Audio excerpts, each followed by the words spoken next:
Bismillahirrahmanirrahim. Assalamualaikum warahmatullahi wabarakatuh.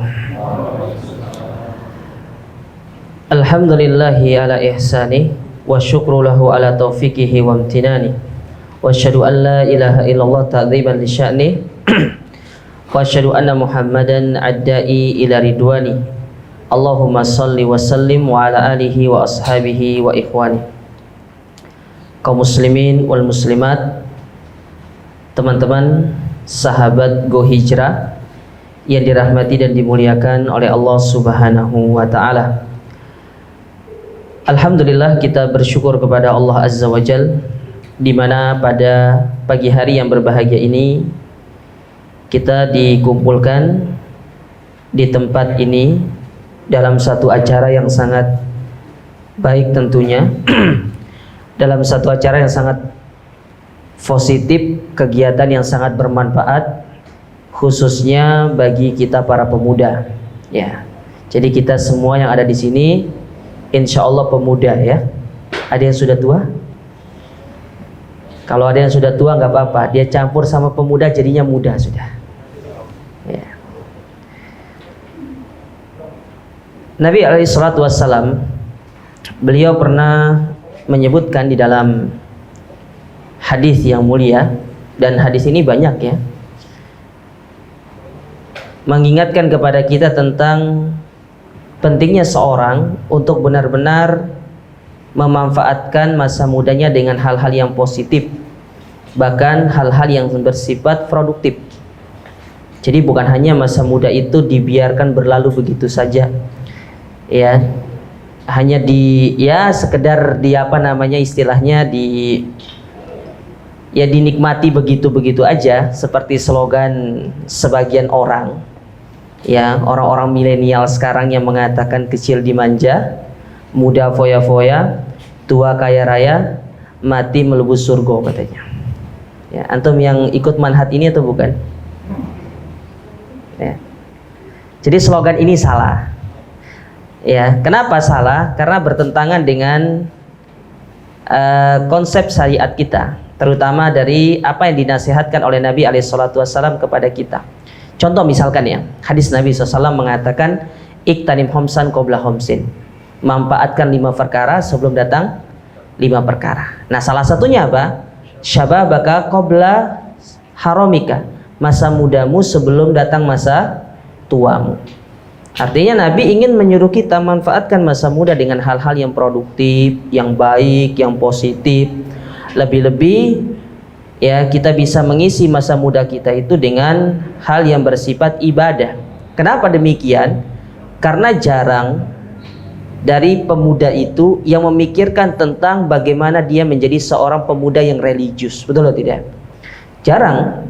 Kalau sudah masuk weekend mikirnya gimana? Ayo kita pergi touring, ayo kita pergi hangout kemana gitu kan.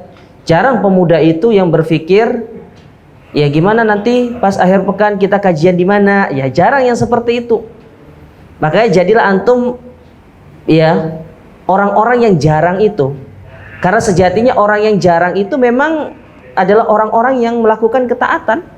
Contoh misalkan ya, Allah Ta'ala berfirman, wa qalilun min ibadiyas syakur, bahwasanya hamba-hamba yang bersyukur itu jumlahnya sangat sedikit, tak banyak. Mungkin kalau persentasenya dari 100, mungkin yang bersyukur kepada Allah itu sekitar 20%. Sisanya mereka-mereka adalah orang yang lalai untuk bersyukur kepada Allah Subhanahu wa taala. Jadilah kita orang yang sedikit itu ya, orang yang minoritas di tengah mayoritasnya kaum muslimin di negeri kita. Tapi jadilah Anda seorang yang minoritas itu. Memang sih di dalam masalah itu kita terkadang mendapatkan banyak bulian, cacian, makian, hal yang wajar, itu sesuatu yang lumrah. Tapi disitulah indahnya ya. Ketika ada bulian kepada Anda, ada cacian kepada Anda, itu indahnya di situ ya. Anda akan mengenang nanti suatu saat ketika Anda sudah berhasil menjadi orang yang kokoh dan kuat di atas prinsip Anda di dalam bagaimana memanfaatkan masa muda. Anda akan ingat nanti waktu masih sudah tua, iya ya dulu gimana kita berjuang pas masih muda dulu begini-begini. Ada hal yang Anda banggakan untuk Anda ceritakan kepada anak-anak Anda nantinya. Terkadang orang ya kalau dia susah dalam urusan dunianya, kalau dia terus berusaha kerja, nanti ketika dia sukses dalam urusan dunia, dia bangga cerita sama anaknya, bapakmu dulu begini, dari tukang ini naik begini segala macam, itu bangga. Lagi mana dengan kita? Ya, Anda cerita kepada anak Anda, dulu bapak bagaimana ya ikut pengajian, ya selesai kajian di A, pergi ke B, ke C segala macam. Semoga engkau bisa meniru bapak, gitu kan, seperti itu. Ini hal yang perlu untuk kita pupuk di dalam diri kita kepada para pemuda, ya kepada antum teman-teman sekalian yang masih muda. Kerjakanlah hal-hal yang positif, ya supaya nanti kelak ketika sudah tua kita tidak termasuk orang-orang yang akan merugi. Sebagaimana kata seorang penyair, ya laitas syababa yaudu yauman fa ukhbiru bima fa'ala masyib. Berkata orang yang tua, andaikan masa muda itu datang sehari aja, aku ingin kasih tahu nih sama orang-orang yang masih muda, betapa menyesalnya orang-orang yang sudah masuk di usia tuanya. Kenapa? Fisiknya sudah mulai lemah, ya, kemampuan mobilitasnya sudah mulai terbatas, ya, daya ingatnya juga sudah mulai berkurang, ya, semangat di dalam mengaji juga terkadang sudah mulai kendor. Nah, kita nih yang masih muda, semangat, lihat terus, ya, meskipun di tengah pandemi seperti ini, antum harus semangat. Justru di saat seperti inilah pahalanya itu sangat besar di sisi Allah Subhanahu wa Ta'ala. Teman-teman sahabat Go Hijrah yang dirahmati dan dimuliakan oleh Allah, hari ini kita akan berbicara, ya saya lebih senangnya bilang talk show aja ya. Kalau talk show itu nanti dua arah. Antum misalkan pingin bertanya di tengah-tengah saya menyampaikan, ya silakan. Ya nanti sekali-sekali moderator mungkin menyela saya, silakan. Kalau ingin bertanya, ingin melemparkan pertanyaan atau mungkin memberikan kesempatan yang bertanya, tidak ada masalah. Jadi jangan cuma lihat saya saja ya. Ya takut saya kena penyakit ain nanti deh. Ya. Taib. Hari ini kita akan berbicara tentang apa bahasa kita nih? Ada apa di balik Valentine Day? Ya, atau hari Valentine. Apa sih hari Valentine itu? Ada hadiahnya nggak nih? Ya, mana hadiahnya? Loh, siapin di sini loh, yo di sana. Sini. Ya. Ya, hari Valentine. Mana hadiahnya? Ya, oke. Saya mau tanya, kalau bahasa Inggrisnya kan Valentine Day, betul tidak? Kalau saya salah pronunciation-nya dibenerin ya. Bahasa Jawanya apa? Bahasa Jawanya apa?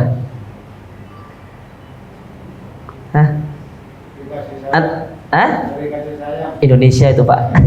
Tapi nggak apa-apa, kasih hadiah aja. Mana hadiah yang untuk kenang-kenangan aja? Nggak ada apa nih dia? Ini aja.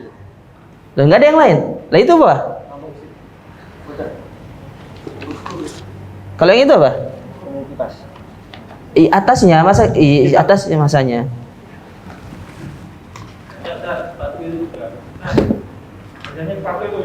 Sepatu. Mana?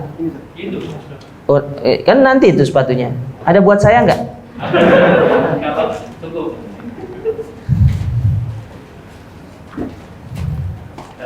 Oh, nanti aja. Nanti aja.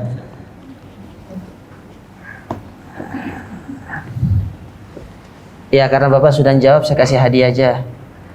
Ya. Ini Pak, kenang-kenangan dari saya Pak.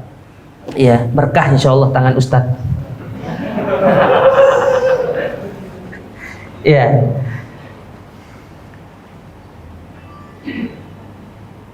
Bahasa Arabnya apa? Angkat tangan. Apa? Idul? Ya bolehlah. Kasih hadiah. Yang mana hadiahnya? Oh ini nanti hadiahnya besar-besarin aja. Karena benar kasih aja satu sama ini. Oh ya. Ya lumayan nih, voucher 10.000. Nanti selesai ini makan di bawah ya. Beli gitu kan ya, dapat voucher itu. Ya, dalam bahasa syariat kita disebut dengan Idul Hub. Ini sebenarnya permasalahan yang kalau dibilang kontemporer banget tidak, dia dibilang kontemporer banget juga tidak, karena ini sudah ada pembahasannya sejak di zaman para ulama kita seperti Syekhul Islam Ibnu Taimiyah itu sudah ada pembahasannya. Cuma yang viralnya ya baru-baru ini mungkin di kalangan kita, karena sudah makin banyaknya kaum muslimin yang mereka itu sudah meninggalkan tentang syariatnya dan dia lebih bangga dengan syariat-syariatnya orang-orang non-muslim.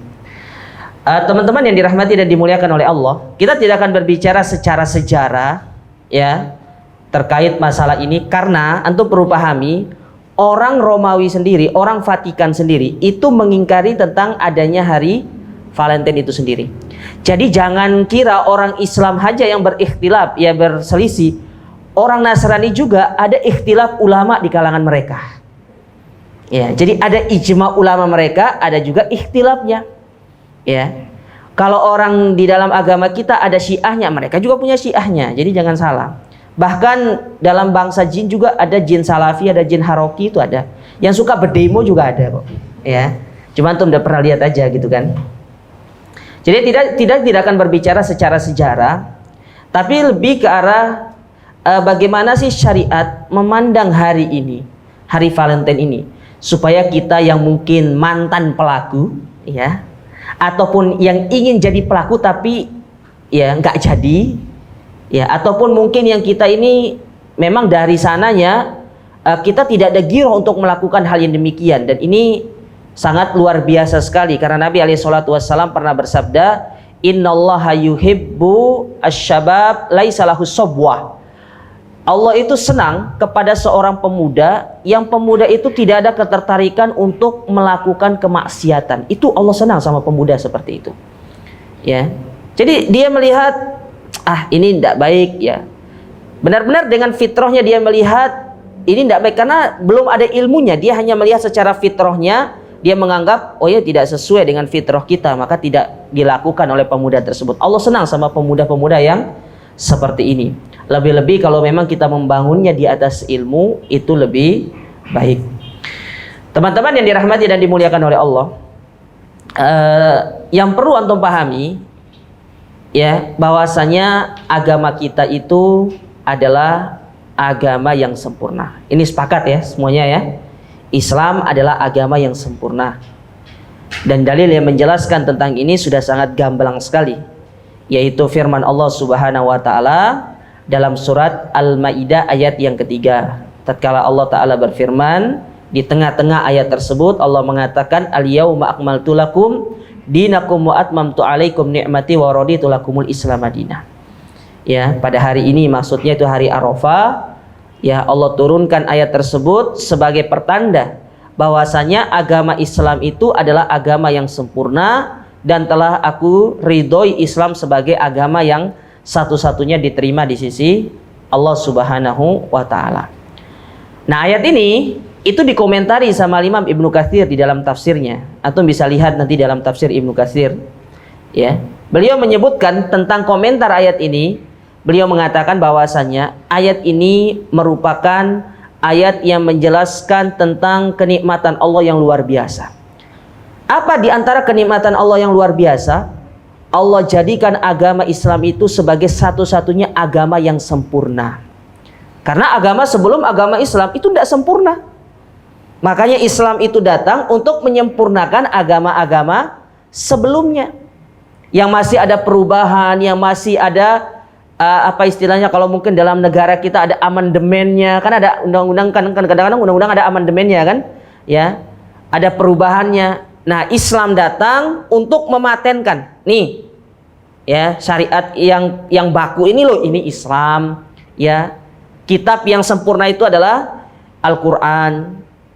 Menjelaskan hal yang demikian, makanya antum harus yakin, tidak boleh ragu, ya. Jangan seperti sebagian orang-orang yang mengatakan diri mereka itu sebagai pemikir Islam, cendekiawan Islam, yang mereka itu meragukan tentang kesempurnaan dari Al-Quranul Karim. Maka kita ini harus yakin dengan ayat yang mulia ini, Islam itu adalah agama yang sempurna dan Al-Quran itu adalah satu-satunya kitab yang masih dijaga oleh Allah sampai detik ini dan hari kiamat kelak. Antum buka kitab-kitab yang lain, ya, dari kitab-kitab samawi tentunya. Kita tidak berbicara kitab-kitab yang dibuat oleh manusia, tapi kitab-kitab samawi yang Allah turunkan seperti Taurat, Injil, semuanya telah dirubah. Ya, semuanya telah dirubah. Bahkan ada satu kisah yang saya pernah diceritakan oleh salah seorang ikhwan kita. Orang ini menceritakan ada temannya dari Manado kalau nggak salah, dia datang ke Bali dalam rangka ada tugas kalau tidak salah, pelatihan kalau nggak salah waktu itu. Dia beragama Nasrani. Nah, waktu itu ketepaan pas hari Ahad. Ya, hari Minggu kalau bahasa mereka ya. Kalau kita hari Ahad. Ya, jadi tidak ada istilahnya malam Minggu kita itu. Adanya kita itu malam Jumat. Ya.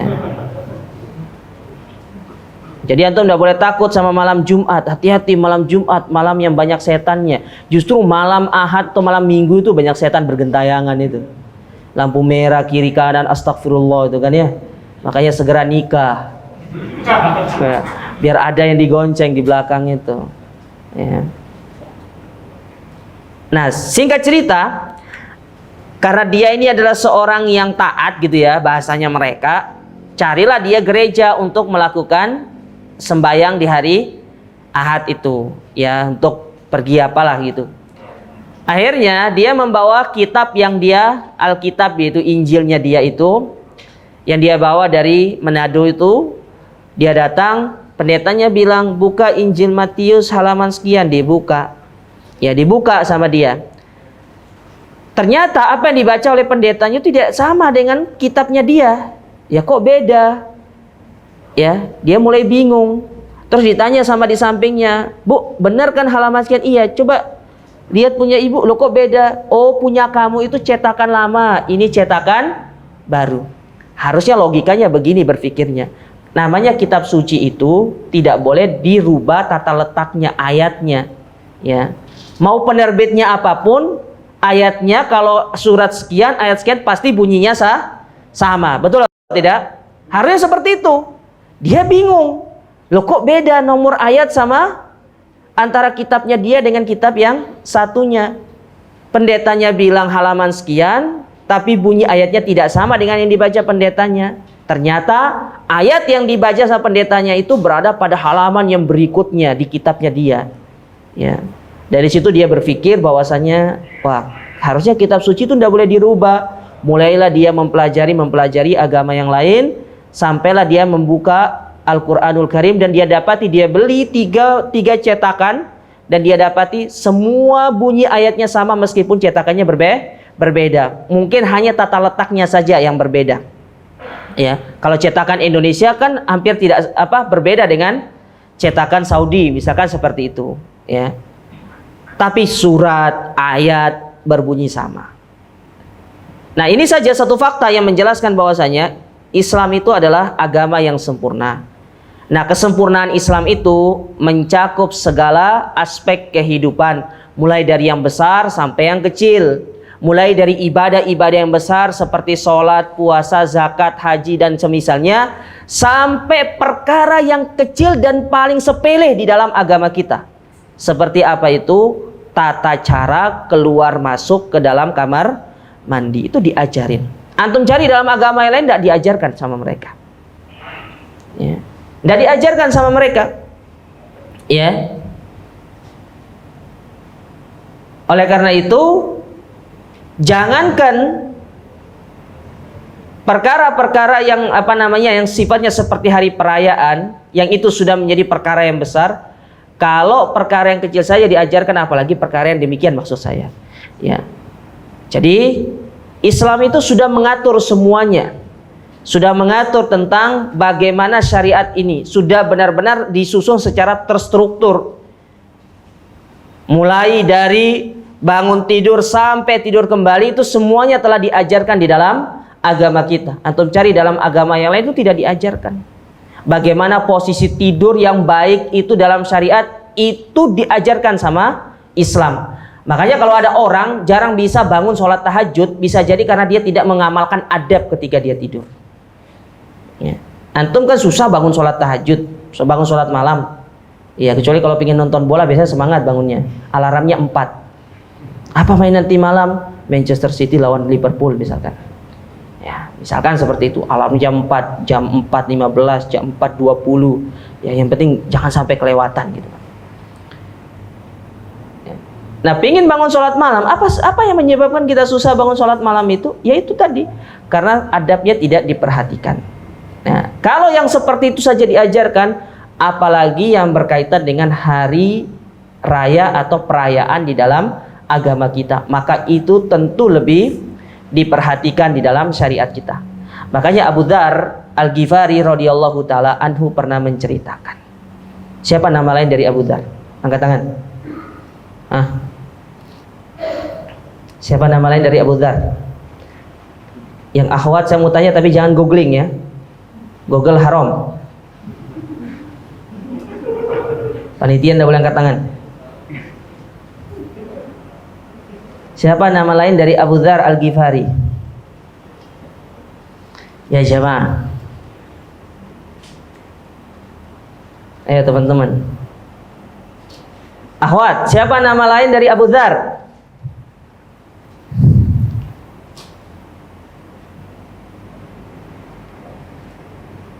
Mana suaranya? Tidur dah? Ya dijawab, saya kasih mic satu, tidak apa-apa dijawab. Ya. Siapa nama lain dari Abu Dzar? Kalau semua tidak bisa jawab, kita tidak lanjut kajiannya nih. Ayo. Nggak ada yang tahu. Nggak ada yang tahu. Subhanallah. Masa nggak ada yang tahu? Yang di pojok sana tuh, belakang tuh. Paling belakang tuh pojok. Siapa itu? Dek, siapa namanya, Dek?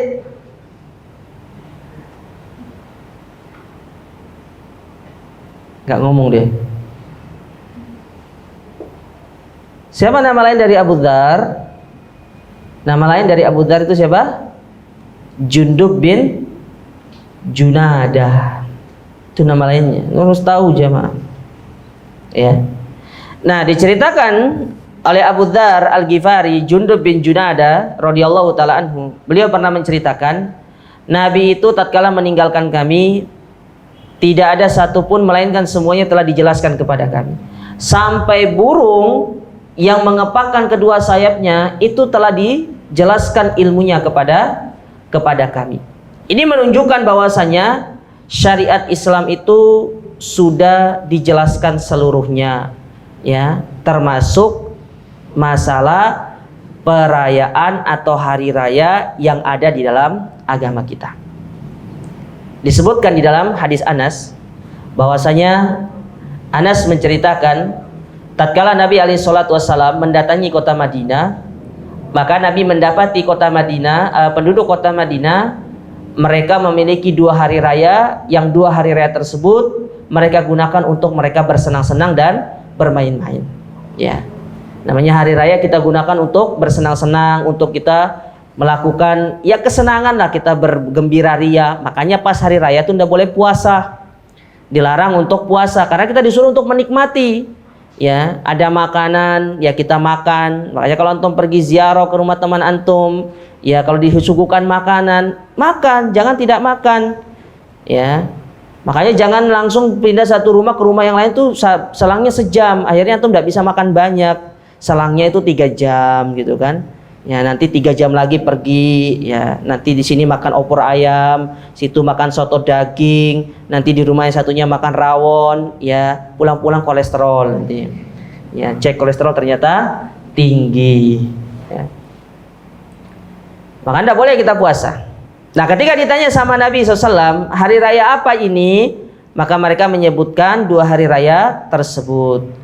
Lalu langsung Nabi SAW mengatakan kepada mereka, Innallaha qad abdala lakum, ya sesungguhnya Allah telah mengganti bagi kalian, ya 2 hari raya tersebut khairun, yang lebih baik, ya minhuma, daripada keduanya, ya yaitu apa? Idul Fitri dan Idul Adha. Jadi dari hadis ini kita paham bahwasanya Islam itu hanya mengenal 2 hari raya tahunan, yaitu Idul Fitri dan juga Idul Adha. Antum kalau perhatikan jamaah, setiap hari raya yang Allah perintahkan di dalam agama kita itu selalu diawali dengan kita berpuasa. Betul tidak? Diawali dengan berpuasa. Idul Fitri, puasa apa sebelumnya?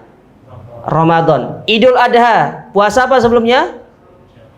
Puasa tanggal 9 Zulhijjah atau disebut dengan puasa Arafah. Hari raya Jumat, puasa apa sebelumnya? Senin Kemis. Ya, lihat bagaimana agama kita itu sangat indah di dalam mengatur hari raya. Sebelum terjadinya hari raya itu, Allah menyuruh kita untuk beribadah terlebih dahulu. Inilah Islam yang sangat indah itu. Makanya kita dapati agama-agama yang lain ketika mereka melakukan hari raya, nggak ada sebelumnya mereka melakukan apa yang seperti kita lakukan. Ya, contoh misalkan hari raya apa? Hari raya Natal. Ada enggak ceritanya mereka itu sebelum Natal mereka puasa dulu? Enggak ada. Ya. Tahun baru. Ada enggak ceritanya sebelum mereka tahun baru mereka puasa terlebih dahulu? Tidak ada. Hanya Islam yang mengajarkan sebelum melakukan hari raya mereka diperintahkan untuk beribadah terlebih dahulu kepada Allah Subhanahu wa taala. Kata para ulama, apa sih manfaatnya? Kok kita disuruh beribadah kepada Allah terlebih dahulu sebelum kita melakukan hari raya? Tujuannya supaya tatkala kita melakukan hari raya tersebut kita benar-benar bahagia, kita benar-benar gembira. Kenapa? Karena sebelumnya kita telah berjuang untuk menaklukkan hawa nafsu dan berjihad melawan syaitan. Betul atau tidak? Seperti itu mengajarkan kepada kita. Ya. Maka dari apa yang kita sampaikan ini jelas tergambar bagi kita teman-teman sekalian, Islam itu tidak mengenal yang namanya Idul Hub itu. Hari raya Valentine itu tidak dikenal. Kalau orang Nasrani saja mereka mengingkari akan hari raya Valentine itu, apalagi orang Islam itu sendiri. Tapi nyatanya kita dapati yang paling banyak melakukan hari raya Valentine itu justru orang Islam. Di sini lagi kita melihat betapa bukti dari sabda Nabi SAW kepada kita. Apa kata Nabi? La tattabi'anna sanana man kana qablakum shibran bi shibrin, dhira'an bi dhira'in, hatta law dakhalu juhra dabbin lataba'tumu, kata Nabi. Sesungguhnya kalian pasti, ini janji Nabi loh. Pasti. Dan Nabi ketika berjanji tidak mungkin bohong. Dan ini sudah terbukti di zaman sekarang. Kalian akan benar-benar mengikuti cara-cara dan langkah-langkah orang-orang kafir, orang-orang selain Islam, ya, sejengkal demi sejengkal, sehasta demi sehasta, sampai-sampai mereka kalau masuk ke dalam lubang biawak sekalipun kalian akan ikut masuk ke dalamnya. Dan itu sudah terbukti, ya. Sehingga mengikuti orang-orang kafir itu bukan hanya di dalam masalah gaya rambut, ya, kemudian gaya berpakaian, ya, kemudian di dalam gaya berbicara. Tidak hanya itu. Kalau gaya berbicara saja kita dilarang untuk mengikuti gaya mereka karena kita punya apa namanya signature sendiri. Kalau ketemu sama teman kita mengucapkan salam, ya, kalau ketemu sama teman kita disuruh untuk bertanya bagaimana kabar, ya, harusnya signature ini yang harus kita pertahankan, kita lestarikan di tengah-tengah kita. Justru sebaliknya banyak di antara kita, khususnya kaum muslimin, pemuda secara khusus, ya, mereka itu sangat malu kalau menampilkan atribut ataupun identitas mereka sebagai seorang muslim. Saya sering sampaikan kepada para jamaah yang lain ataupun di tempat-tempat yang lain, antum pernah lihat suster? Bukan suster ngesot, ya, biarawati maksud saya. Ya, biarawati ya. Ya. Apa bedanya suster sama biarawati?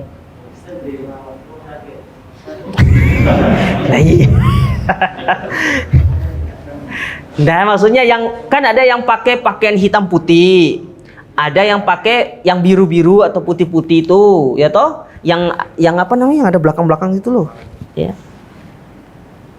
Kadang-kadang kan biru putihnya di sini. Nah, tahu tak dong? Wah, kurang banyak ngopi antum ini. Anda pernah lihat kan mereka yang pakai salib besar-besar itu? Besar ponjong itu kan? Ya. Bangga nggak mereka? Bangga mereka, naik kereta, naik pesawat. Ya, saya berapa kali tuh kalau berpergian atau safar keluar kota, kalau menggunakan armada pesawat, biasanya samping saya itu orang itu. Ya. Kadang-kadang kalau masih ada kursi kosong ya saya minta pindah. Ya, saya minta untuk pindah. Mereka bangga saja itu bawa salib kemana-mana. Padahal dia tahu mereka itu salah. Mereka itu berada di atas kebatilan. Pelajarannya gini, orang yang sudah jelas-jelas salah, mereka bangga dengan kesalahannya. Apalagi kita, Islam agama yang satu-satunya diridhoi sama Allah. Kok antum tidak bangga gitu loh maksudnya? Kok kita tidak bangga gitu? Ya. Apa yang menyebabkan kita tidak bangga dengan agama kita? Tidak bangga dengan apa yang menjadi signature kita. Kalau ketemu Assalamualaikum, padahal antum dapat pahala loh. Daripada kalau ketemu tuh WhatsApp bro gitu kan. Apa manfaatnya? Ya. Antum bilang WhatsApp bro tuh supaya antum lebih kelihatan ke barat-baratan gitu. Ya. Oh, makannya setiap hari pecel lele juga. Coba tampilkan signature Anda sebagai seorang muslim, pemuda muslim. Ya. Tampilkan. Maka kita katakan sungguh hebat mereka orang-orang kafir itu, orang-orang Yahudi, Nasrani, sudah berhasil bagaimana menggiring penerus-penerus dakwah ini untuk mengikuti kegiatan-kegiatan dan acara-acara mereka. Loh, antum kira orang-orang tua yang dikontaminasi, didoktrinisasi sama mereka? Enggak. Bagi mereka orang tua itu kan tinggal sebentar lagi sudah lampu merah sudah mereka itu. Ini loh yang masih muda ini yang didoktrin. Kenapa? Karena mereka ini memiliki semangat yang besar, memiliki jiwa militansi yang kuat, sehingga dengan lokomotif mereka bisa bagaimana menyebarkan atau mempromosikan ajaran mereka secara gratis. Gratis. Tidak perlu pakai media televisi ataupun cetak elektronik segala macam, melalui kita. Maka kadang-kadang kita tidak sadar dengan propaganda mereka yang ada di dalam diri kita. Kita anggap itu sebagai sebuah modernisasi kehidupan, pergaulan, ya. Salah. Makanya kita sebagai seorang pemuda itu tidak boleh kosong dengan ilmu, supaya benar-benar bisa memfilter semua itu para jamaah dan teman-teman sekalian. Supaya kita ini tidak sekedar hanya ikut modernisasi, ikut tren saja. Padahal tren itu pada hakikatnya kalau kita runut secara ya benar-benar kita meneliti, ternyata itu kembali kepada ajaran-ajaran mereka. Contoh misalkan yang baru-baru ini kan dikeluarkan fatwanya sama para ulama ketika mereka berhasil menggeret kita untuk sibuk dengan game online. Ya, pertamanya mengeluarkan game online yang sifatnya seperti apa? Balap-balapan segala macam. Akhirnya berkembang apa? Disusupkan ke dalam game online itu berupa apa? Penyembahan kepada berhala melalui ya salah satu game yang diharamkan oleh para ulama pada waktu itu. Antum sadar nggak semua itu? Ya, ketika antum datang ke tempat itu supaya menguatkan senjata, padahal itu adalah bentuk peribadatan kepada berhala-berhala mereka. Kita tidak sadar. Kenapa? Karena kita sudah dibius oleh mereka, sudah didoktrin oleh mereka bahwa saya untuk kuat itu harus melakukan ritual-ritual tertentu seperti itu. Padahal secara secara dampak itu akan berakibat kepada terkikisnya akidah kita dan terkikisnya manhaj kita di dalam kita beragama. Ya. Nah, sama seperti ini. Mereka namakan sebagai apa? Hari kasih sayang. Hari di mana kita harus mempersembahkan kasih sayang kita kepada orang yang kita cintai. Ya jamaah, yang kalaupun harus ada hari kasih sayang, maka kasih sayang yang paling utama itu kepada siapa? Orang tua kita, itu yang paling utama. Makanya Islam kenapa tidak menetapkan adanya hari ibu, ya, hari bapak, ada ini hari ini segala macam, hari anniversary, apalagi tidak menetapkan itu. Kenapa? Karena bagi Islam itu setiap hari itu adalah hari kasih sayang. Setiap hari kita harus berkasih sayang kepada pasangan kita, kepada orang tua kita, kepada teman kita, kepada karib kerabat kita. Ya, mana contohnya? Tahabu tahaddu, saling mencintai dan saling memberikanlah hadiah di antara kalian supaya kalian bisa saling mengasihi dan bisa saling kasih sayang. Itu Islam, konsep Islam kepada kita. Ya. Makanya Islam menganjurkan kenapa kok anak itu harus berbakti kepada orang tuanya. Itu sebagai bentuk kita harus berkasih sayang kepada orang tua kita. Tidak perlu diperingati dengan hari ibu, hari guru. Seorang tholib memang harus berkasih sayang kepada gurunya setiap hari. Tidak dibatasi dengan waktu. Tidak perlu ada ritual tertentu, ada acara hari tertentu untuk mengungkapkan kasih sayang. Tapi ungkapkanlah kasih sayang Anda itu setiap saat kepada orang-orang yang Anda cintai, yang tanda kutip yang halal bagi Anda. Kalau yang haram ya jangan. Ya tidak boleh. Apalagi pacar-pacar Anda, putuskan segera pacar Anda itu. Halalkan dia atau tinggalkan dia. Yang akhwat, kalau masih jalin hubungan sama yang rejal, tahu rejal? Ya, harim sama rejal. Antum rejal itu harim namanya. Yang akhwat, kalau masih melakukan hubungan sama para lelaki, beri dia dua pilihan, halalkan aku atau tinggalkan aku karena Allah. Seperti itu. Ya, jangan main layangan, tarik ulur. Antum tarik ulur. Yang akhwatnya itu diobral janji sama yang laki ngobral janji. Ya. Antum itu suka ngobrol-ngobrol, lama-lama jadi sales nanti. Ya. Jangan. Rejal itu harus menunjukkan dia itu rejal. Saya laki. Anda pemimpin. Pemimpin itu tidak boleh memberikan janji palsu kepada yang dipimpin. Kalau Anda benar-benar serius sama dia, datangi. Bilang sama orang tuanya, Pak, saya serius sama anak Bapak. Jaga dia. Saya minta waktu 2 tahun lagi untuk mendatangi dia. Kalau komitmen, iya silakan. Ya. Dan Anda harus komitmen dengan janji Anda. Kalau Anda sudah janji sama orang, kalau memang Anda mampu untuk bertahan, silakan bertahan. Tapi kalau tidak, jangan gantung dia. Menggantungkan perasaan. Karena wanita itu butuh kepastian. Betul para wanita? Betul katanya. Makanya tidak ada yang namanya penetapan hari ini, hari itu. Kenapa? Karena Islam itu mengenal semua hari. Ya. Maka dari sini kita tahu kenapa hari Valentine itu tidak diperbolehkan. Ya, karena memang Islam tidak menetapkan hari itu secara khusus. Tidak ada dalam agama kita. Ya, nanti akan kita sebutkan di akhir-akhir sesi bahwasanya ada fatwa-fatwa para ulama yang menjelaskan tentang hari ini, bahwasanya hari ini adalah hari yang sangat berbahaya sekali. Taib. Teman-teman yang dirahmati dan dimuliakan oleh Allah, kemudian yang perlu dipahami dari hari Valentine ini, ternyata banyak sekali kemungkaran-kemungkaran yang terjadi di dalamnya yang perlu untuk kita jauhi. Pertama, ya, orang yang ikut serta merayakan hari Valentine berarti dia itu secara tidak langsung telah bertasyabuh dengan atau menyerupai orang-orang kafir. Dan kita dilarang menyerupai orang kafir. Ya. Kata Allah Ta'ala di dalam Al-Quran dalam surat Al-Maidah, fa in tawallaitum minhum fa innakum minhu. Fa innahu minhu. Barang siapa yang loyalitas kepada mereka, maka niscaya mereka bagian dari orang tersebut, dari kelompok tersebut. Jadi tidak boleh. Ya, karena orang yang mengikuti ajaran tersebut memang secara lisan dia tidak menunjukkan tentang bagaimana loyalitas dia, kecintaan dia kepada mereka-mereka non-muslim, tapi perbuatan itu sudah menunjukkan dia itu setuju dengan acara tersebut, ya. Dan ini tidak diperbolehkan. Dalam satu hadis Nabi SAW mengatakan, a'ful liha wa qasyush syawarib wa khaliful majus.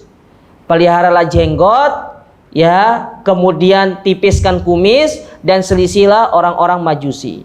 Ya, ini diantara dalil yang menjelaskan kepada kita tidak diperbolehkannya kita tuh menyerupai orang-orang non-muslim. Kita punya signature sendiri seperti saya bilang tadi. Signature kita itu telah dijelaskan oleh syariat. Laki-laki itu berjenggot. Ya, ditipiskan kumisnya, jangan dibalik, nanti jenggotnya itu yang dilipat-lipat begini itu. Nah, terus kalau punya jenggot juga jangan dipintal-pintal begini nanti, kayak rocker itu. Ya, jangan, dibiarkan saja begini. Ya, dirapikan, disisir kalau punya jenggot. Kalau nggak punya jenggot, nggak perlu pakai obat, harus ditumbuhkan. Karena jenggot ini rizki dari Allah Ta'ala. Ya, memang sih laki-laki yang gagah itu kalau jenggot. Ya, karena laki-laki gagah itu ada dua sifatnya. Yang pertama dia punya jenggot, yang kedua dia punya istri. Semakin banyak istri semakin gagah. Ya. Nah, itu kemungkaran yang pertama. Bahwasanya kita menyerupai mereka, dan kita tidak boleh menyerupai mereka karena kita punya signature sendiri. Ini kata kuncinya, keynote-nya itu signature sendiri. Ya, Anda punya ciri khas tersendiri. Ya. Ada heritage-nya sendiri kita itu. Tidak boleh kita menyerupai orang kafir. Taib. Yang kedua, kemungkaran yang terjadi di dalam hari Valentine itu apa? Ya. Adanya bentuk mubadzir, tabdzir, membuang-buang harta. Benar atau tidak? Anda beli apa sih kalau waktu itu? Oh, yang mantan tuh beli coklat gitu. Selain itu, beli boneka. Nah. Terus apa lagi? Makan. Traktir. Apa lagi? Nongkrong. Itu banyak mubadzirnya. Mubadzir harta, mubadzir waktu. Ya. Mubadzir ini segala macam. Sementara Allah melarang kita untuk tabdzir. Innal mubadzirina kanu ikhwanas syayatin. Tidak boleh kita tabdzir. Harta itu meskipun kita cari dengan keringat kita, tetap itu milik Allah dan akan diminta pertanggungjawaban oleh Allah Ta'ala. Maka baiklah Anda dalam membelanjakan harta Anda. Ya, baik. Bukan berarti Ustadz, berarti kita tidak boleh beli sesuatu. Silakan Anda beli sesuatu yang itu diperbolehkan oleh syariat, dengan catatan, satu, Anda butuh barang tersebut. Yang kedua, Anda bisa mempertanggungjawabkannya di hadapan Allah Ta'ala. Contoh misalkan, ya, Anda sudah punya satu motor, Anda pengen beli motor lagi satu, ya. Tujuannya buat apa? Antum harus tanya, tujuan antum beli itu untuk apa? Antum harus punya dua pertanyaan itu, ya. Yang satu bermanfaat, memang butuh. Yang kedua, pertanggungjawaban Anda itu ada di hadapan Allah. Nanti kalau ditanya, ente kenapa beli motor lagi? Ya, saya beli motor lagi ya Allah, karena yang satunya dipakai istri, satunya dipakai sama saya. Itu bentuk pertanggungjawaban namanya. Nah, kalau punya motor banyak di rumah, tidak ada yang pakai misalkan, ya sebaiknya dijual atau dipindah tangankan untuk sebagai sarana kita bersedekah di jalan Allah Ta'ala. Ya, daripada nanti berat-beratin hisab di hari kiamat, jamaah. Sama antum punya pakaian banyak-banyak di rumah, ibu-ibu ataupun yang akhwat punya tas banyak-banyak di rumah. Kalau yang dipakai yang itu saja, sebaiknya yang lainnya diberikan kepada yang membutuhkan. Mengurangi hisab. Kalau nggak mau beri yang baru, kasih yang masih lama, tapi kasih yang masih layak pakai. Jangan yang sudah bolong bawah atasnya mau dikasih. Gimana mau dipakainya? Jadi nggak boleh kita tabdzir itu dalam masalah harta. Meskipun itu kita hasilkan dengan keringat kita sendiri apa segala macam, tetap harta itu milik Allah dan kita harus pandai di dalam membelanjakan harta tersebut. Nah, ini yang kedua. Yang ketiga, apa bentuk kemungkaran yang terjadi di hari Valentine? Adanya ikhtilat. Apa itu ikhtilat? Campur baur antara laki-laki dan perempuan. Ini pasti atau tidak? Pasti. Kata Nabi SAW, jangan kalian berdua-duaan, karena yang ketiganya pasti apa? Syaitan. Nah, tidak boleh kita berdua-duaan.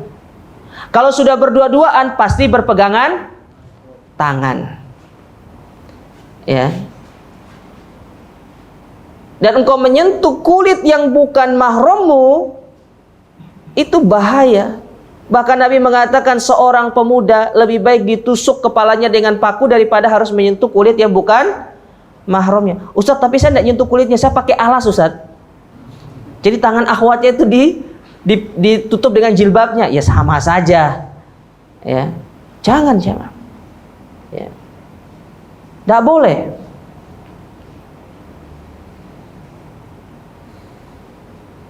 Tidak boleh kita berdua-duaan, apalagi di tempat-tempat yang gelap, karena bahaya. Ya. Karena itu akan menjerumus kepada kemungkaran yang keempat. Apa itu? Terjadinya perzinahan. Banyak kita dengar terjadinya perzinahan. Kalau sudah terjadinya perzinahan, banyak lagi yang akan kemungkaran-kemungkaran yang akan timbul. Mana contohnya? Dari perzinahan tersebut ternyata naudzubillah si wanita hamil. Nah, si wanita hamil ini dampaknya negatifnya banyak. Apa contohnya? Dia tidak boleh dinikahi dalam kondisi hamil sampai dia melahirkan. Itu satu. Ya. Makanya kalau ada pernikahan dengan wanita yang hamil, pernikahannya tidak sah, ijma para ulama, dan ini disampaikan oleh Syekh Sulaiman Ar-Ruhaili. Ustadz, gimana dong? Anaknya sudah 3, suruh akad ulang. Gimana dong? Mau akad ulang antum? Suruh akad ulang, nggak boleh. Ya. Yang kedua, dampak buruknya, anak tersebut kalau dia lahir tidak boleh dinasabkan kepada bapak atau suami dari ibunya, meskipun suaminya itu adalah bapak biologisnya. Saya tidak katakan bapak secara, bapak biologisnya yang menghamili ibunya tersebut. Tetap tidak boleh disandarkan perwaliannya. Bahkan dia kalau meninggal, bapaknya itu tidak mendapatkan warisan dari bapaknya ini. Kan rugi. Ya. Rugi.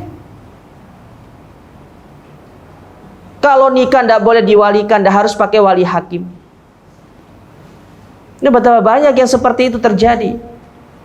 Kemungkaran, sementara Allah mengatakan la taqrabuz zina, jangan dekati zina.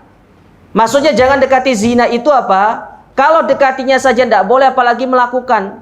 Para ulama mufassirin menyebutkan jangan dekati zina, jangan mendekati sarana yang menjerumuskan kepada perzinahan. Salah satunya apa? Ya ini, salah satunya ini. Hari Valentine ini. Kasihan. Generasi-generasi muda akhirnya apa? Jadi terpuruk. Antum, ya kita tidak bilang antum lah, yang lain.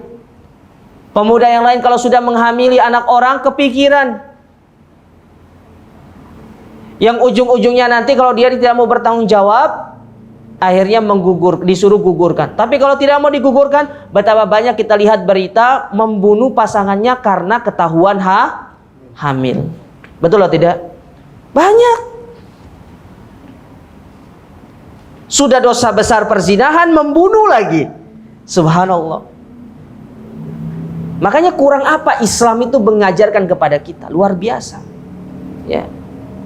Bagaimana Islam benar-benar menjaga kita untuk kita benar-benar harus meninggalkan diri kita, teman-teman sekalian, dari segala yang diharamkan oleh Allah Ta'ala. Banyak kemungkaran-kemungkaran seperti itu. Ya. Kemungkaran yang lainnya, ya, yang terjadi di hari Valentine, ya, apa itu? Yaitu kita secara tidak langsung mempromosikan tadi budayanya orang-orang atau ajarannya orang-orang non-muslim, dalam tanda kutip ini yaitu orang-orang Nasrani tersebut, ya. Yang mana kita harus sebenarnya mempromosikan ajaran kita kepada orang lain, kepada sesama muslim, supaya mereka lebih mengenal tentang agama kita. Ini malah kita mempromosikan ajaran non-muslim. Lah kita ini sebagai orang yang mendakwakan Islam atau yang justru yang akan menghancurkan generasi Islam? Ini yang harus kita lihat di dalam diri kita, para jamaah sekalian, ya. Oleh karena itu, ya, kemungkaran-kemungkaran yang ini, yang banyak ini, cukuplah menjadi penghalang kita untuk melakukan acara-acara tersebut. Lebih-lebih yang itu tadi, masalah perzinahan, masalah bertasyabuh, ya, mengikuti mereka orang-orang kafir. Ini sudah sangat luar biasa fatal, ya. Kembali saya ingatkan seperti yang saya sebutkan di awal tadi, kalau masalah berpakaian, cara bicara itu sudah dilarang di dalam agama kita, yang itu sebagai identitas mereka, apalagi itu sudah menyangkut masalah perayaan atau yang berkaitan dengan agama-agama mereka. Dilarang. Ya. Maka kita yang mengaku sebagai seorang pemuda Islam harusnya menjadi pioner utama untuk mengkampanyekan kepada sesama muslim bahwasanya Islam tidak mengenal yang namanya hari Valentine, hari kasih sayang. Kita sampaikan kepada mereka kasih sayang itu setiap hari.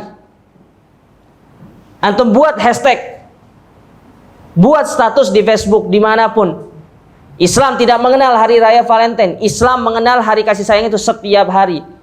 Saking kasih sayangnya Islam tidak hanya kepada manusia, tapi juga kepada makhluk-makhluk Allah yang lainnya. Anda kalau menyembelih hewan tidak boleh dengan benda yang tumpul dan tidak boleh menyakiti binatang. Ini bentuk kasih sayang Islam kepada binatang. Lah kalau kepada binatang saja Islam mengajarkan kita tata cara berkasih sayang, bagaimana dengan sesama muslim? Dan mengungkapkan kasih sayang tidak harus dengan coklat, ya. Dengan rawon juga bisa. Ya. Bebek goreng juga bisa kok. Ya. Bebek goreng bisa, pakai steak juga bisa. Mumpung ada voucher 25.000, ya kan? Ya. Nggak harus dengan coklat. Ya.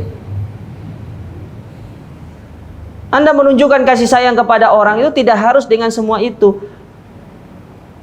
Bahkan Anda mengajak teman-teman Anda untuk ikut kajian supaya mereka mendapatkan manfaat dari pengajian tersebut, itu bentuk kita berkasih sayang kepada mereka.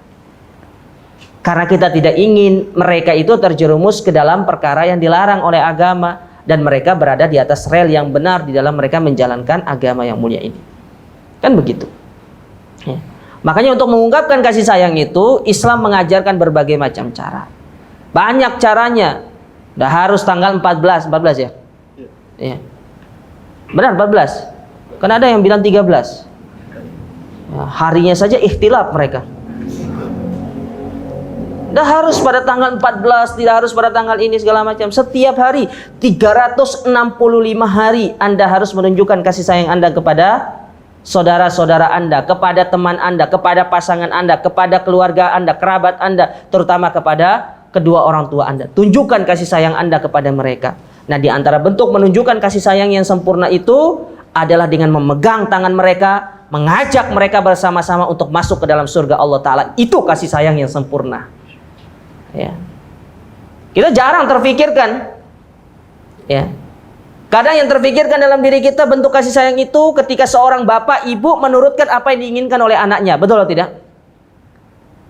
Ketika seorang teman membahagiakan temannya dengan urusan-urusan duniawi. Tidak.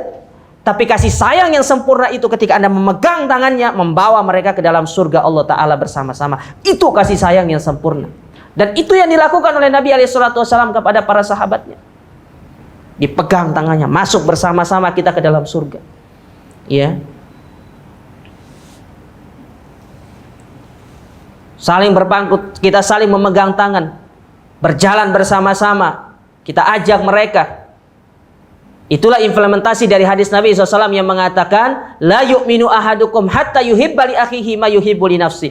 Tidak dikatakan beriman kepada Allah sampai Anda memberikan apa yang Anda cintai kepada saudara Anda kalau itu ada pada diri Anda. Ya, Anda pingin masuk surga, berikan kepada saudara Anda jalan untuk bisa masuk ke dalam surga Allah Subhanahu wa Ta'ala. Itu bentuk kasih sayang. Bukan hanya sekedar memberikan air mineral, ya, memberikan teh mungkin atau apa, tidak. Itu masih jauh dari kata kasih sayang yang diajarkan oleh syariat. Tapi kasih sayang yang sempurna itu tadi, sama-sama kita berjalan memegang tangannya untuk berjalan menuju surga Allah Subhanahu wa Ta'ala. Itulah yang akan melahirkan nanti yang disebut dengan apa? Al-hubbu fillah, yaitu saling mencintai karena Allah Subhanahu wa Ta'ala. Itu yang paling penting. Ya, bukan hanya diungkapkan dengan coklat. Coklat kalau dimakan habis. Ya. Habis coklat itu antum taruh dalam jok meleleh coklatnya. Kena mesin. meleleh coklat itu. Ya.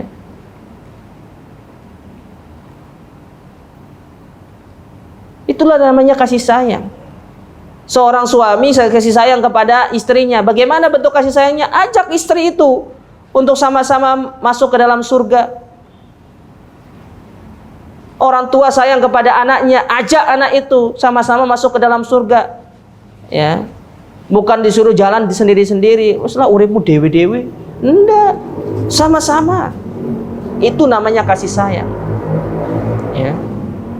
Maka dari sini teman-teman, ya, setelah kita menyebutkan kemungkaran-kemungkaran tadi, semoga kita ini lebih sadar bahwasanya ya kemungkaran-kemungkaran yang terjadi di dalam hari Valentine itu merupakan kemungkaran yang harus kita jauhi dan harus kita kampanyekan kepada saudara kita, kepada sesama muslim, bahwasanya dilarangnya ikut serta di dalam merayakan hari kasih sayang dikarenakan ada kemungkaran yang sangat banyak.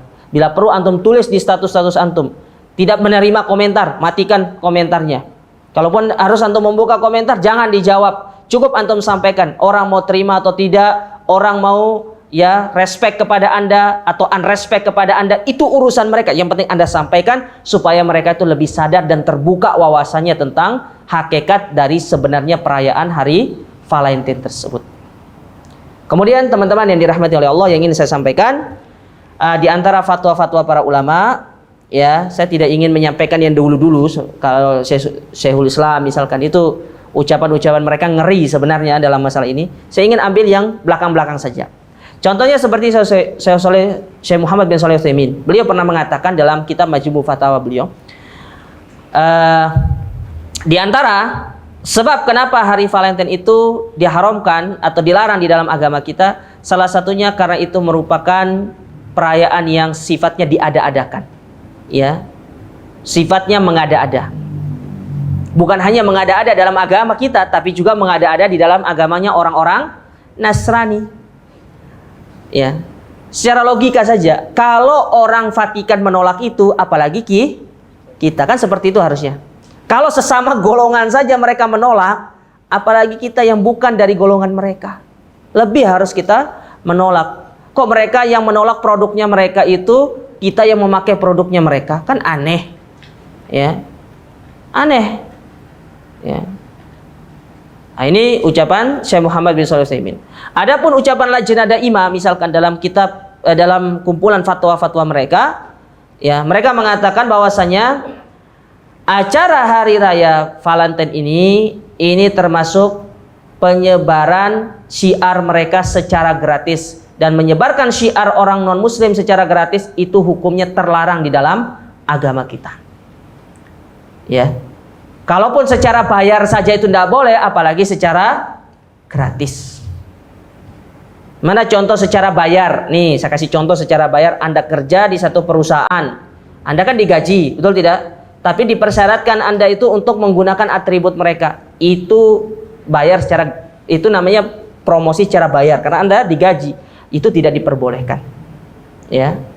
Kalau dibayar saya tidak boleh, apalagi gratis. Misalkan Anda punya akun Instagram yang itu tujuannya, ya, mungkin pengikutnya sudah banyak, ya. Anda bisa mempromosikan segala macam hal misalkan, ya. Lalu Anda dihubungi oleh salah satu vendor untuk mempromosikan tentang hari raya mereka, diantaranya hari raya Valentine misalkan. Anda dibayar dengan uang yang lumayan, ya, maka ini tidak diperbolehkan. Anda tinggalkan, Allah akan ganti dengan yang lebih baik, pasti cepat atau lambat. Tidak usah khawatir, ya, karena kaidah Islam mengatakan man taraka syai'an lillah awadahullahu khairum minhu. Meninggalkan sesuatu karena Allah, Allah akan ganti dengan yang lebih baik. Ya, sama, Anda tinggalkan kekasih Anda sekarang yang belum sah, Allah akan berikan yang lebih baik. Ya, bisa jadi setelah ini Anda diberikan hafidhah 30 juz. Ya, ataupun 60 juz mungkin. Sama, perempuan juga gitu. Ya, tinggalkan kekasih Anda yang belum tentu pasti. Ya. Anda juga jangan jaga kekasih orang. Ya, lama pacaran 6 tahun, 7 tahun, 8 tahun, ujung-ujungnya terima undangan. Ya, nyerinya tuh di dia cuma. Sakit. Ya. Jangan. Akhwat pun demikian. Ya, tinggalkan. Insya Allah pasti akan ada yang lebih baik datang kepada Anda. Ya, Ustaz, tapi dia soleh, kalian tinggalkan karena Allah. Meskipun dia soleh, Allah akan datangkan yang lebih soleh daripada itu. Bisa jadi nikah sama Ustadz nanti kan? Bukan saya maksudnya. Ustadz yang masih muda. Ya, gitu. Yakin dengan janji Allah Ta'ala. Jangan ragu sedikit pun. Seorang muslim tidak boleh ragu dengan janji Allah, karena Allah mengatakan innallaha la yukhliful mi'ad. Karena sesungguhnya Allah itu tidak pernah mengingkari janjinya. Antum tidak boleh ragu. Kalau antum ragu sama Allah, ya, kalau antum bisa ragu sama Allah, sama manusia lebih bisa ragu antum. Ya, maka jangan ragu sama Allah Ta'ala. Yakin pasti Allah Ta'ala akan memberikan kita yang terbaik. Kemudian diantaranya juga fatwa dari ulama kita, diantaranya Syekh Abdullah bin Abdurrahman Al-Jibrin misalkan. Beliau pernah mengatakan, ya, diantara sebab kenapa hari Valentine ini dilarang di dalam syariat kita, karena banyak sekali kemungkaran-kemungkaran yang terjadi di dalamnya. Ya, sementara syariat itu datang untuk menjadikan kita mengingkari yang namanya kemungkaran. Ya, mengingkari kemungkaran. Makanya kenapa dilarang? Ya. Oleh karena itu, teman-teman, sahabat Go Hijrah yang dirahmati dan dimuliakan oleh Allah, singkatnya, ya, kalau apa yang dari kita bicarakan tadi, kita katakan Valentine Day atau Hari Raya Kasih Sayang itu hari raya yang terlarang dalam agama kita, dan itu bukan dari syariat kita, dan itu bukan signaturenya Islam. Kita punya signature sendiri, kita punya tata cara sendiri. Kita punya syariat sendiri yang harus kita promosikan, yang harus kita, ya, sampaikan kepada halayak ramai supaya mereka mengenal tentang agama Islam yang sejatinya itu. Ya, maka tinggalkan hari raya yang bukan dari raya Islam apapun itu, entah itu hari raya Valentine, entah itu hari raya Imlek, ya, entah itu hari raya apapun, segala macam, tinggalkan semuanya. Ya, kita hanya mengenal 2 hari raya, yaitu hari raya Idul Fitri dan hari raya Idul Adha, serta hari raya mingguan kita yaitu hari raya Jumat. Ya, jadi ya kita harapkan setelah dari apa yang kita lakukan pada kesempatan yang baik ini, ya, kita semakin terbuka wawasan kita bahwasanya Islam telah benar-benar mengatur syariat ini dengan sedemikian rupa untuk kita lebih benar-benar memahami tentang syariat yang mulia ini. Tapi saya tidak akan memperpanjang pembicaraan kita. Saya berikan kesempatan kepada antum semuanya. Mungkin ada di antara antum yang ingin bertanya jawab, ya, untuk bertukar sharing mungkin, ya, kami persilahkan. Silakan moderator untuk memberikan kesempatan kepada teman-teman sekalian.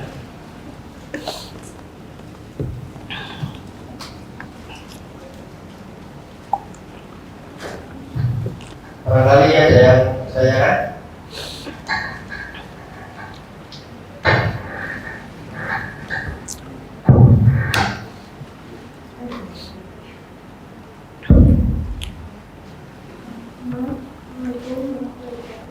Waalaikumsalam warahmatullahi wabarakatuh. Silakan.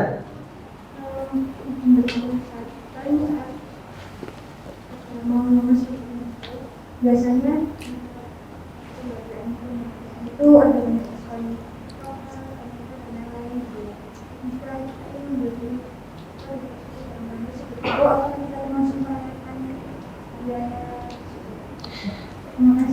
Ya, pertanyaannya, biasanya pada momen-momen seperti ini ada diskon dari satu produk, betul kan?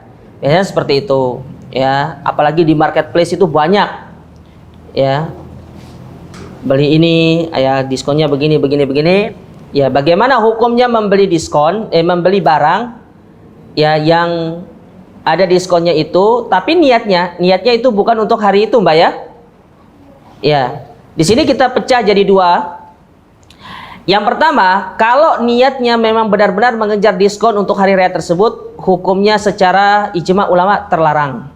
Karena itu bagian daripada ta'awun dengan mereka. Berarti kita sedang tolong-menolong di dalam keburukan. Artinya memberi produk mereka. Sama penjual juga tidak boleh.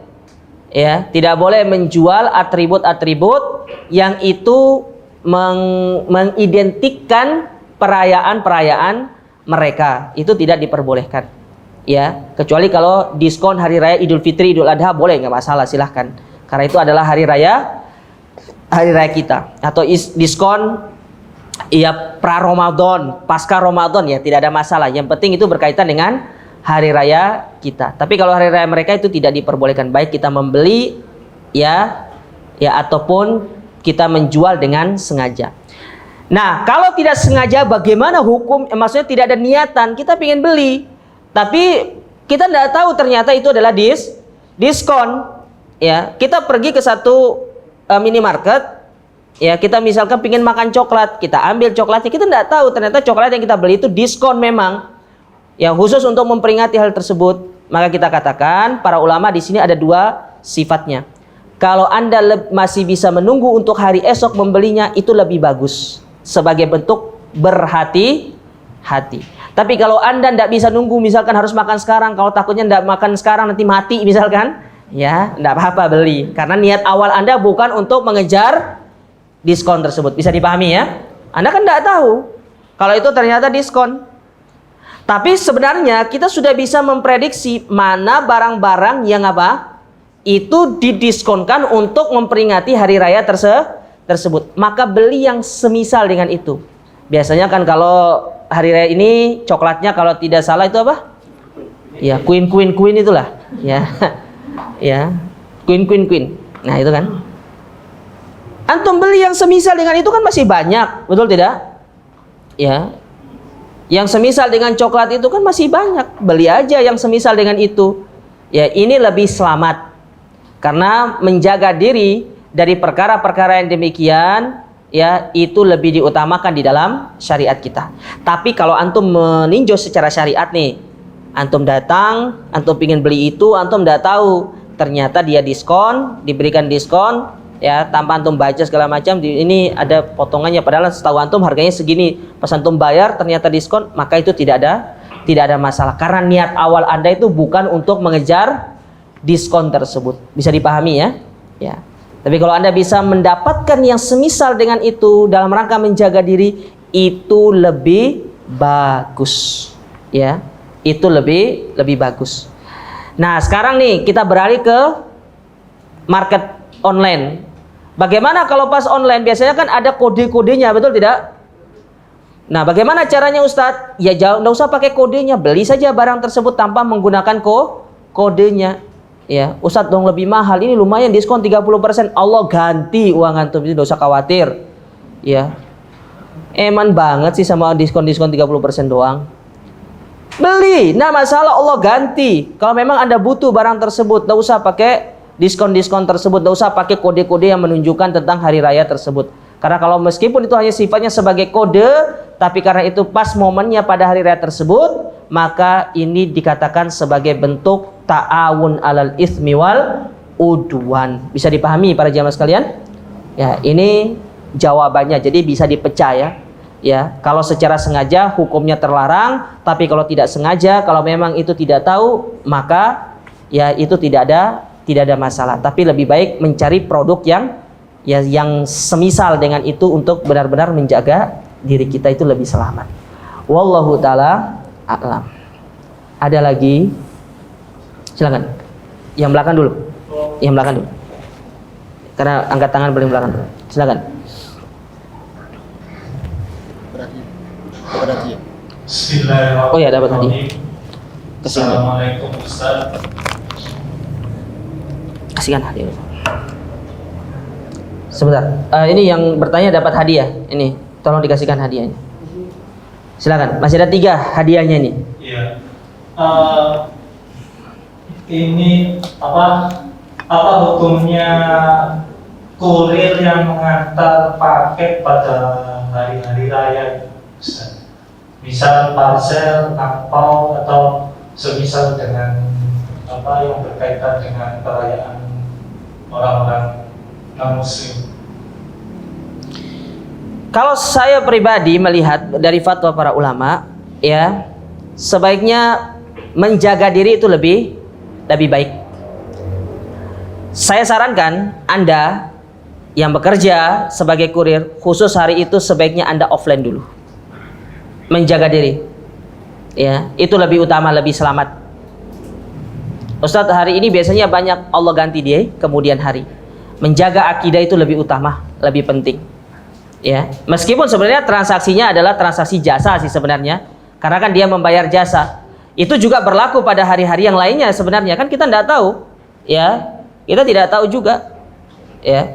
Maka di sini saran saya, ya, secara pendapat para ulama, sebaiknya pada hari tersebut kalau Anda memang bekerja sebagai kurir, ya, pengantar paket seperti itu, ya, bisa secara mobilenya itu lebih terserah Anda mau off atau tidak, maka sebaiknya Anda off terlebih dahulu.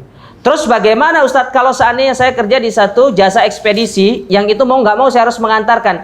Maka di sini fattaqullaha mas tata'tum, bertakwa hanya kepada Allah, karena Anda mengikuti amanah Anda sebagai seorang pegawai, bukan Anda mengikuti karena keinginan Anda sendiri yang boleh memilih itu tadi.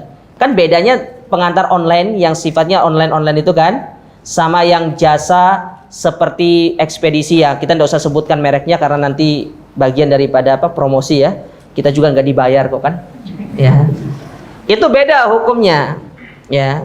Kalau yang online itu kan bisa kita matikan aplikasinya kapan kita mau, betul atau tidak? Kapan kita mau, nah itu bisa kita pilih.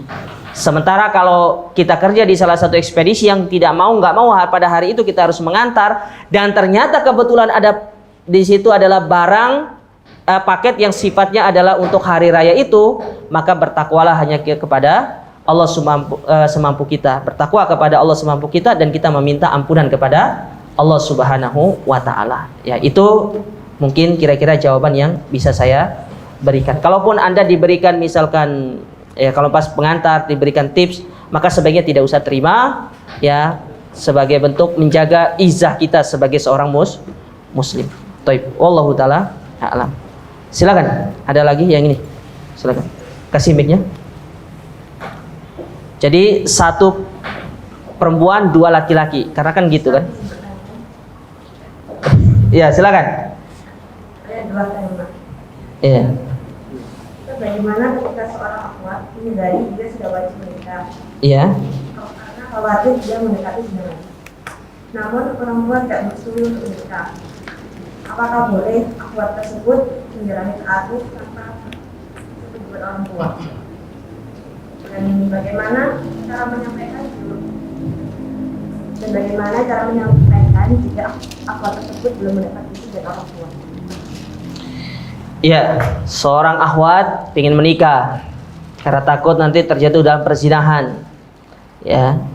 Tapi orang tuanya itu belum mengizinkan. Apakah boleh ta'aruf secara sembunyi-sembunyi? Kalau sekedar ta'aruf, ya, misalkan untuk bertukar CV, ya, itu sebenarnya tidak ada permasalahan kalau sekedar bertukar CV, ya. Tapi kalau bertemu itu tidak diperbolehkan. Kalau bertemu, ya, tidak diperbolehkan. Takutnya nanti terjadi fitnah. Nah, kalau kondisinya orang tua itu tidak mengizinkan, maka tanya orang tua itu, apa alasan kok belum mengizinkan anaknya untuk menikah? Alasannya apa? Kalau itu alasannya alasan syar'i, maka seorang anak, ya, tidak apa-apa, bismillah untuk mengikutinya.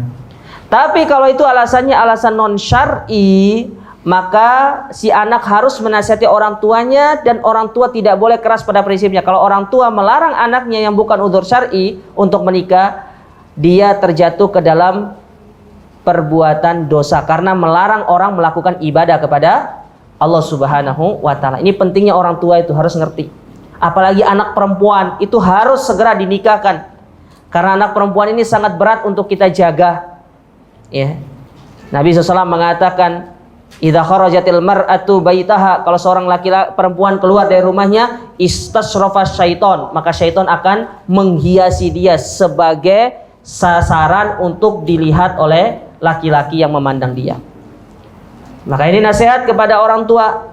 Sampaikan nasihat saya kepada orang tua, ya. Mungkin kalau yang bertanya, yang mengalami ataupun yang lainnya, tidak boleh melarang anak itu menikah kalau bukan karena udzur syar'i. Tapi kalau udzur syar'i silahkan, tidak ada masalah. Tapi sampaikan udzur syar'inya apa. Contoh, saya tidak setuju kepada laki-lakinya. Kenapa? Karena laki-lakinya tidak baik. Itu udzur syar'i. Ya, mungkin karena orang tua sudah menyelidiki calonnya tersebut memang tidak baik, maka tidak ada masalah. Atau mungkin karena orang tuanya masih membutuhkan uang, karena mungkin orang tuanya ada yang sakit atau apa, maka seorang anak di situ harus ya bisa memahami kondisi orang tuanya. Tapi kalau orang tuanya hanya bilang kamu tidak boleh nikah sebelum dapat kerja. Dapat kerja itu bukan udzur syar'i. Ya. Kamu tidak boleh nikah kalau belum punya pekerjaan tetap. Bukan udzur syar'i. Memang benar anak orang kita harus biayai. Tapi yakinlah dengan kita menikah itu Allah akan memudahkan segala urusan kita. Allah akan memudahkan segala rizki kita. Kata Nabi SAW dalam satu hadis, salasun haqqun 'alallahi aunuhum. Ada 3 golongan yang wajib Allah tolong untuk mereka. Salah satunya apa? Ya warrajulu wannaki yuridul afaf, yaitu seorang yang ingin menikah, yang ingin menjaga kehormatannya. Allah bantu, Allah tolong mereka. Tidak usah khawatir. Bismillah. Ya. Ya, bagi laki-laki yang sudah siap untuk menikah, segera menikah. Bagi seorang wanita yang sudah siap menikah, nasihati orang tuanya, sampaikan nasihat yang terbaik kepada orang tuanya, terus berdoa kepada Allah Subhanahu wa taala. Tapi saya tidak menyarankan nanti kalau orang tuanya tidak mengizinkan, ya nanti nikah secara diam-diam, karena ini tidak diperbolehkan. Karena bagaimanapun harus seorang wanita itu menikah didampingi dengan walinya. Ya, Ustadz, saya mau ikut mazhabnya Abu Hanifah, nanti itu gaduh-gaduh nanti. Karena Abu Hanifah mengatakan tidak wajib menikahnya seorang wanita tanpa wali, tapi ikut pendapat ijma ulama yang wajib seorang wanita itu menikah dengan walinya. Bisa dipahami ya? Ya, semoga ini jawaban dari pertanyaan yang ditanyakan tadi. Silakan Mas, kalau ada yang bertanya. Assalamualaikum warahmatullahi wabarakatuh. Waalaikumsalam warahmatullahi wabarakatuh. Saya mau bertanya Ustaz, yang saya alami selama ini kerja selama 2 tahun Ustaz, alhamdulillah di perusahaan saya itu ketika terjadi hari raya orang takdir, semisal kayak hari Natal, terus Konghucu itu Ustaz, itu biasanya setelah hari raya tersebut kan kita libur, setelah itu kan kita kerja. Itu di waktu jam makan siang itu biasanya kita dikasih kayak makanan gitu Ustaz. Sikap kita untuk hal tersebut itu gimana Ustaz? Apakah kita boleh menerima, atau apabila kita yang menerima itu ada solusi lain untuk istilahnya mengingatkan atau menolak secara halus itu Ustaz? Kemudian Ustaz, yang kedua itu bagaimana hukum ketika karyawan misalnya di pusat perbelanjaan atau misal di pom bensin seperti itu Ustaz. Itu ketika ada suatu hari raya itu disuruh untuk menggunakan atribut sesuai hari raya tersebut. Itu gimana hukumnya Ustaz? Apabila dia menolak itu misalnya dipecat gitu Ustaz, atau kalau misalnya disuruh karena terpaksa, itu hukumnya gimana Ustaz? Sesuai Ustaz, Bapak ini. Baik. Yang pertama, bagaimana hukumnya menerima ya hadiah lah bahasanya ya. Ya, hadiah pas hari raya orang kafir. Di sini kita pecah menjadi 2. Yang pertama, para ulama menyebutkan kalau hadiahnya itu berupa sembako, yang itu ya sembako seperti beras, beras, telur apa segala macam, atau uang, maka kalau antum dikasih diterima, tidak ada masalah. Tidak masalah antum terima. Ini pendapat dari para ulama, diantaranya apa yang disebutkan oleh Syekhul Islam Ibnu Taimiyah, kemudian yang lainnya itu disebutkan berdasarkan hadis Nabi. Nabi pernah diberikan hadiah kepada beliau oleh orang-orang Yahudi, dan itu tidak disebutkan mau hari raya ataupun pas hari raya. Nabi menerima hadiah tersebut ya. Bahkan Aisyah pernah ditanya, bagaimana kalau ada orang yang memberikan kita maka hadiah berupa makanan dan buah-buahan ya pada hari raya mereka, maka kata Aisyah, makanlah buahnya dan tinggalkan makanannya, karena makanan tersebut bisa jadi dipersembahkan kepada orang kafir. Itu kalau sifatnya berupa uang atau sembako itu tidak ada masalah. Sekarang bagaimana kalau sifatnya makanan? Maka secara apa yang disebutkan oleh para ulama, kalau itu makanan itu sebaiknya dijauhi, ya, makanan tersebut sebaiknya dijauhi. Itu dengan catatan kalau makanan tersebut mereka yang menyembeli, mereka yang apa segala macam, karena kita tidak tahu tentang kehalalannya. Tapi permasalahan sekarang, gimana kalau seandainya kita dikasih KFC misalkan?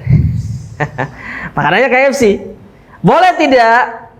Ya, dalam kondisi ini insya Allah tidak masalah, karena dia membeli dari pihak yang lain dan kita tahu ternyata pihak itu memperhatikan masalah kehalalannya. Bisa dipahami sampai sini ya?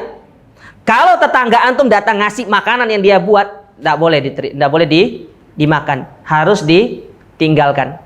Tapi kalau dia itu datang membawa misalkan membeli makanan, ternyata makanannya bebek Haji Slamet, ya rek dibuang, dipangan tidak apa-apa.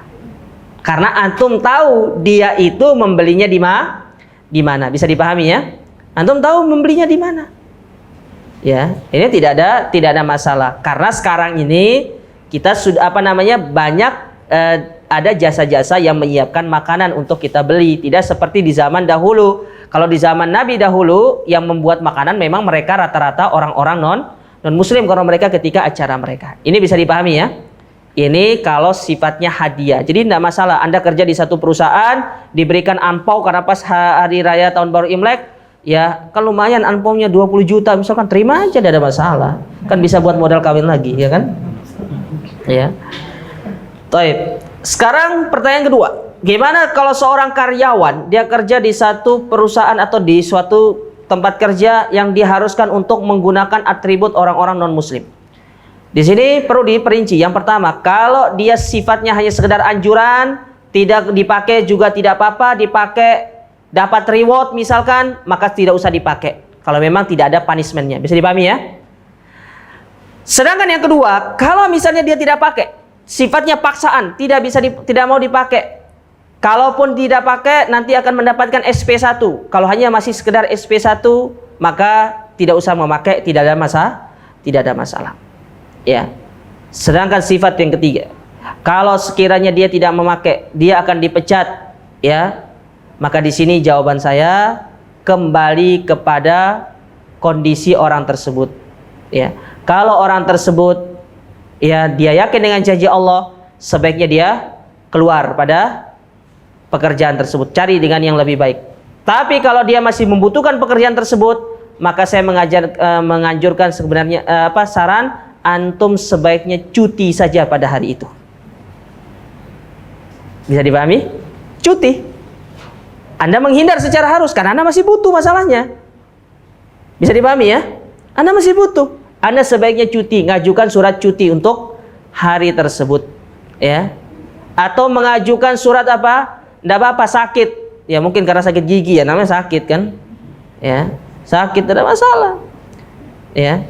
Tapi kalau saya pribadi lebih ke arah sebaiknya Anda cuti untuk menghindari perkara tersebut. Kalau kondisinya Anda masih butuh. Tapi kalau Anda orang yang prinsipal banget, orangnya pertahankan prinsip, ya kalau sudah A ya A, ya sudah. Anda sarankan untuk antum ya keluar. Tapi permasalahannya sekarang jamaah, pemerintah sudah mengeluarkan ultimatum, terutama melalui Majelis Ulama Indonesia, tidak diperbolehkan seorang karyawan yang muslim untuk menggunakan atribut agama yang lain. Betul tidak? Tidak diperbolehkan. Anda bisa menggunakan itu. Ya. Tidak ada masalah. Kalaupun harus potong gaji, ya silakan potong gaji. Anda minta kepada Allah Subhanahu wa taala. Allah pasti akan memberikan semua itu dengan yang lebih baik. Allah akan ganti, tidak usah khawatir. Ya. Kalau memang sifatnya seperti itu. Ya, jadi sekarang itu walhamdulillah melalui pemerintah kita, ya pemerintah tidak mewajibkan seseorang untuk menggunakan atribut-atribut yang itu sifatnya sebagai ciri khas dari agama lain, ya.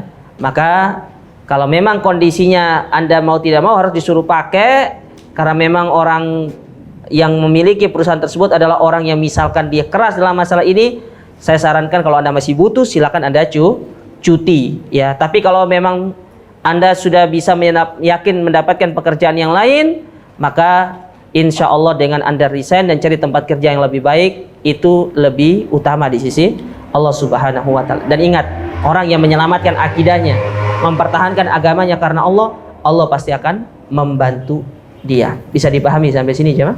Baik. Wallahu taala a'lam. Sekarang waktunya kuis dari Ustadznya ngasih. Baik. Untuk saat ini kita tutup dulu pertanyaannya, ya. Ini dari panitia tadi ada kuis katanya. Jadi apa namanya? Ada pertanyaan dan siapa yang bisa menjawab akan mendapatkan hadiah. Ya. Mendapatkan hadiah. Hadiahnya apa? Sepatu, kipas, buku. Apa? Kipas. Kipas. Kipas. Oh, dapat kipas.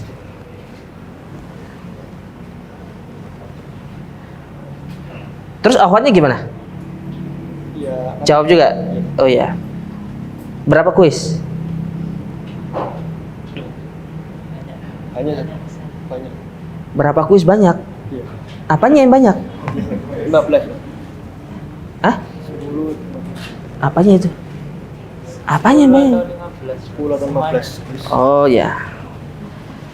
Kok banyak sekali pertanyaannya, saya disuruh tanyakan nih. Ya. Minum dulu. Pertanyaannya, angkat tangan dulu. Kalau saya angkat tangan dulu. Ya, enggak boleh jawab pertanyaan dulu, angkat tangan dulu. Gentleman. Ya. Ya. Pertanyaannya gampang. Ayo, pertanyaannya gampang. Siapa bisa jawab? Angkat tangan. Ya. Kasih mic-nya dulu. Sudah siap? Hah? Sudah siap dengan pertanyaan saya? Bismillah, berdoa dulu. Ya, Rabbi shrah li sadri wa yassir li amri. Sudah siap? Pertanyaan saya gampang. Saya tuh tidak senang menyiksa orang dengan pertanyaan itu. Gampang. Sudah siap? Bismillah. Siap. Tanggal berapa Hijriah sekarang? Loh, saya suruh Yo. Ya udah. Akhwat jangan buka HP ya. Dapat. Gampang nggak pertanyaan saya kan? Gimana aja, Ustaz? Loh, kan saya belum kan? Tapi nggak apa-apa, sudah dijawab guys, kasih hadiah. Ya. Ini tandanya antum udah hafal tanggal Islam. Karena akhwat sudah jawab, laki-laki lagi. Siapa mau jawab? Kata. Ayo. Gampang pertanyaan saya tuh. Ya. Ya. Kasih mic-nya. Nih.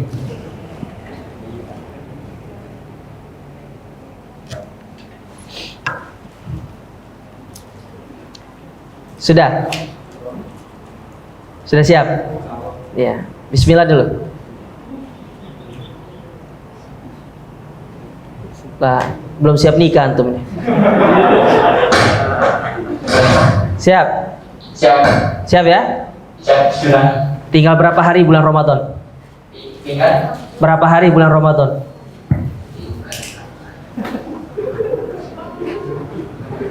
Gak tahu dia.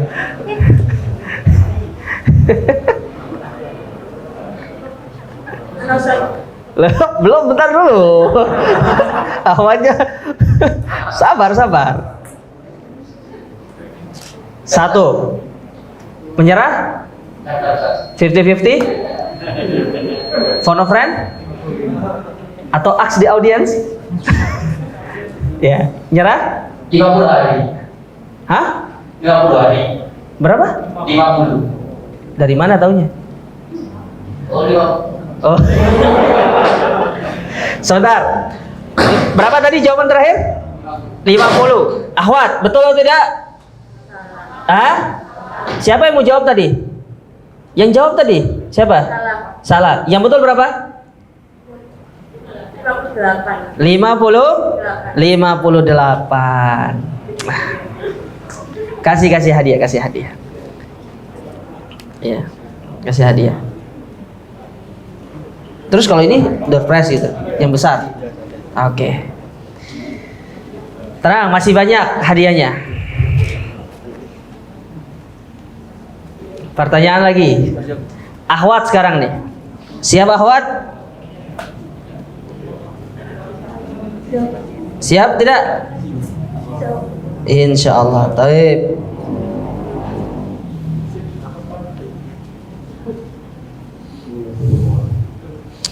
Pertanyaannya,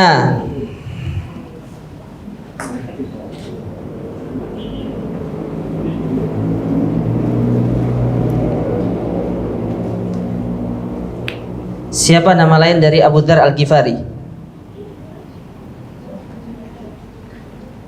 Baru saya sebutkan tadi. Bentar, itu akhwat. Antum akhwat? Oh berat. Pindah ke samping antum. Namanya siapa? Ah? Jundub bin Junada. Taib, ini tolong kasih hadiahnya. Ahsanti. Barakallahu fiik.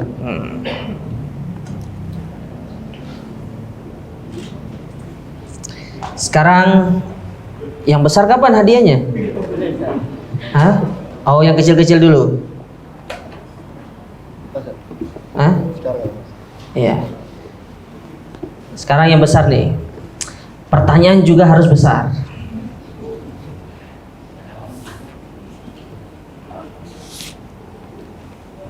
Saya carikan dulu ya. Ini. Angkat tangan dulu dong. Ayo. Angkat tangan dulu. Ikhwan, ayo ikhwan.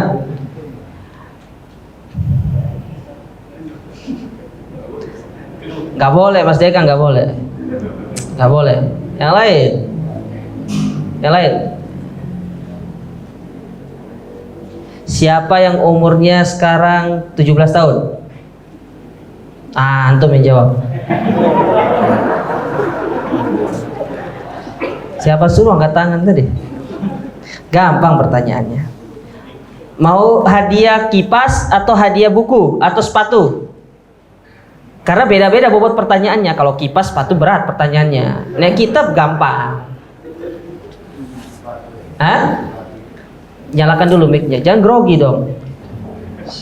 Sepatu. Ukuran kaki antum berapa? Ukuran kakinya berapa? Hah?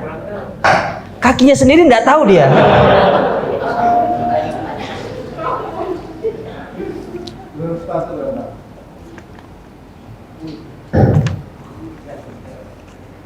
Sudah? Ya. Pertanyaan saya, tadi kan saya membaca firman Allah, enggak saya sebutkan ayatnya, hanya sebutkan suratnya aja. Ya. Waman yatawallahum minkum fa innahum minhum. Sebentar dulu, belum. Saya kan sebutkan ayatnya itu tadi. Surat apa tadi? Al-Maidah. Ayat berapa? Saya kasih waktu 10 detik untuk nyontek. Ayat berapa?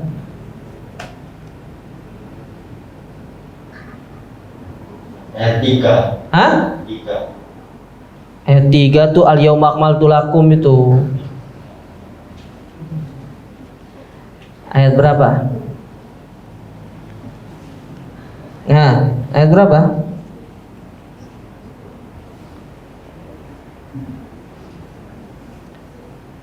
Menyerah?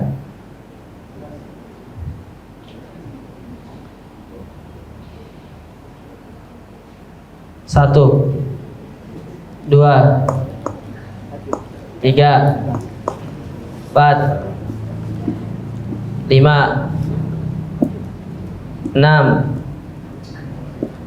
7, 8, 9, 9,5, 9,75, 9,8, 9,85, 9,9, 9,9999,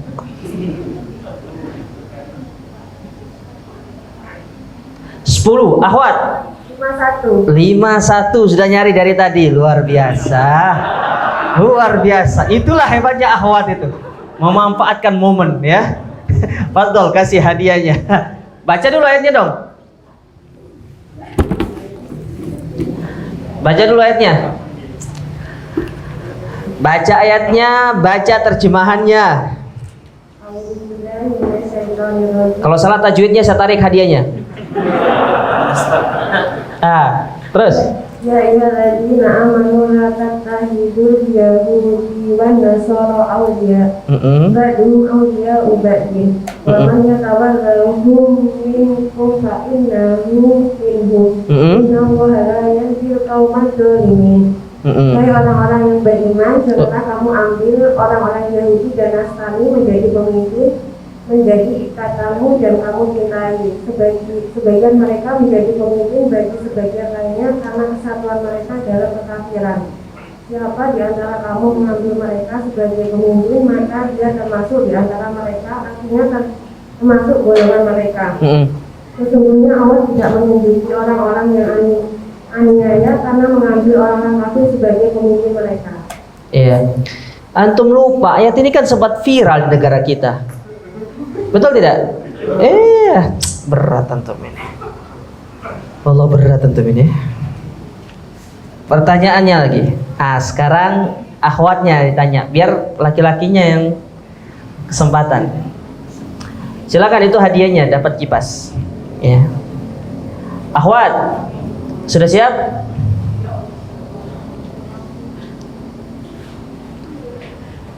Mana akhwatnya nih? Habis tak akhwatnya? Nggak ada yang mau jawab pertanyaan? Oh, mereka tuh senang tunggu dilempar. Ya udah, laki-laki. Angkat tangan, saya menjawab. Gampang pertanyaannya. Ayo, sekarang yang gampang aja.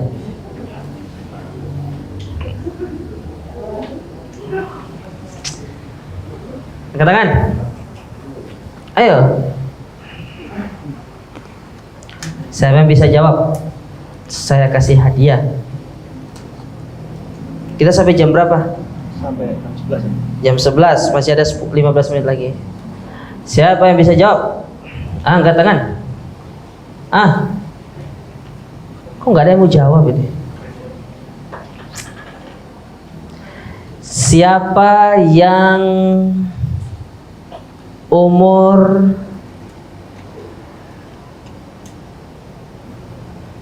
20? Oh, antum jawab ya. Antum jawab ya. Yang akhwat siap menerima lemparan. Ya. Pertanyaan gampang. Sebentar dulu, antum mau buku atau hadiah yang besar? Sebentar akhwat, ini laki-laki. Kasih mic-nya, mana mic-nya? Yang besar. Ya? Sepatu atau kipas? Hah? Apa? Loh, kok mati tuh? Kipas. Atau mau air saya berkah ini?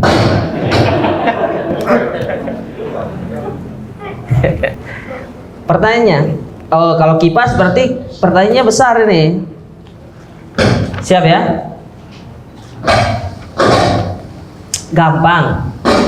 Sebutkan rukun-rukun nikah.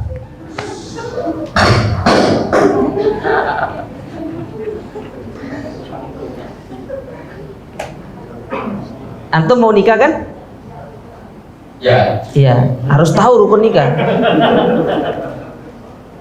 Sebutkan rukun-rukun nikah. Tidak balik. Apa? Tidak balik. Itu rukun nikah. Kalau belum balik berarti tidak boleh nikah dong. Benar akhwat, balik itu rukun nikah? Sebentar, siapa yang mau jawab nanti? Mana ini akhwat ini? Jangan-jangan akhwatnya tidak pingin nikah ini? Sudah. Bukan. Bukan tuh. Bentar akhwat. Bentar dulu. Belum saya suruh jawab. Sabar. Ya. Ayo, masih kesempatan. Saya kasih 2 lagi kesempatan. Harus ada walinya. Harus ada wali. Oke.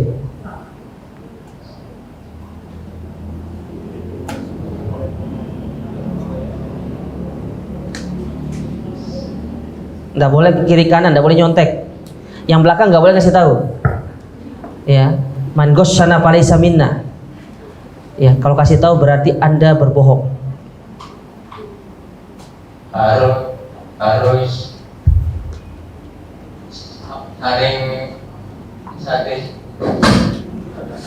harus beragama yang Islam sama. Apa? Agamanya Islam sama. Akhwat betul harus sesama Islam? Mana akhwatnya nih? Khoto. Nah, satu lagi kesempatannya.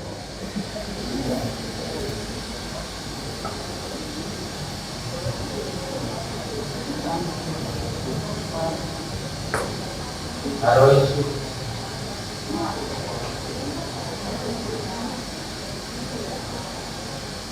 Satu, 2, 3, 4, 5. Time is up. Kasih hadiah aja. Tidak apa-apa, kasih hadiah hiburan. Nah, akhwat silakan dijawab. Rukun nikah 1. Mana tadi itu? Ada mempelai pria dan mempelai wanita. Ya, 2, Ada maharnya, 3, ada walinya, 4, yang keempat ada kabul, 5. ada saksi. Saksi 6.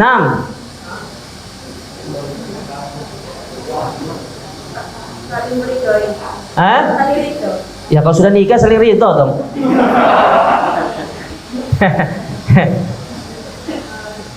Tidak ada paksaan. Dah sampai 5 aja, enggak usah banyak-banyak. Ya, kasih hadiahnya. Mana hadiahnya? Mau sepatu atau kipas? Ahwat. Oh, sepatu. Mau delek gulaan nih. Kasih.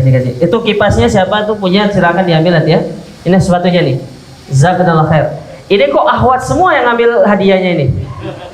Wah, berat antum ini. Ya. Pertanyaan lagi. Ya udah, saya sebutkan pertanyaannya dulu. Setelah itu angkat tangan ya. Sebutkan kemungkaran. Nah, sudah tahu tuh. Kemungkaran apa dulu? Belum nih. Pasti pikirannya dia kemungkaran di hari Valentine ya. Ih, belum tentu, Rek. Kena prank. Ya, sebutkan kemungkaran yang terjadi pada hari Valentine. Nggak usah banyak-banyak, 3 aja, beserta dalilnya. 1. Pakai mic.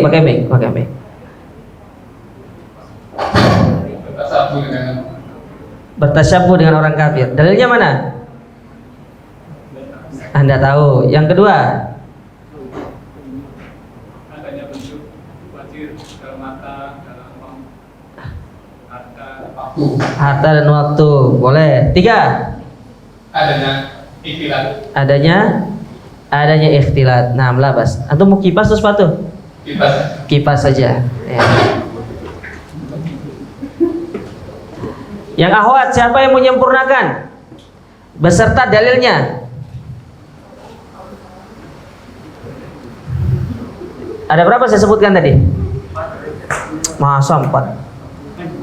Saya sebutkan cuma nomor tuh cuma 3. Setelah itu saya sebutkan supaya tuh perhatian gitu loh.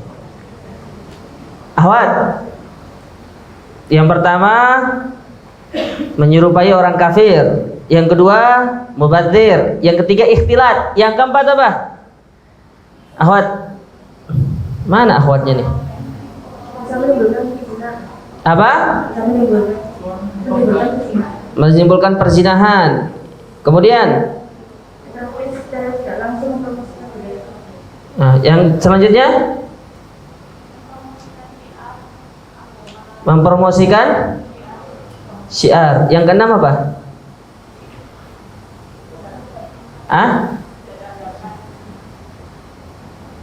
Yang keenam apa?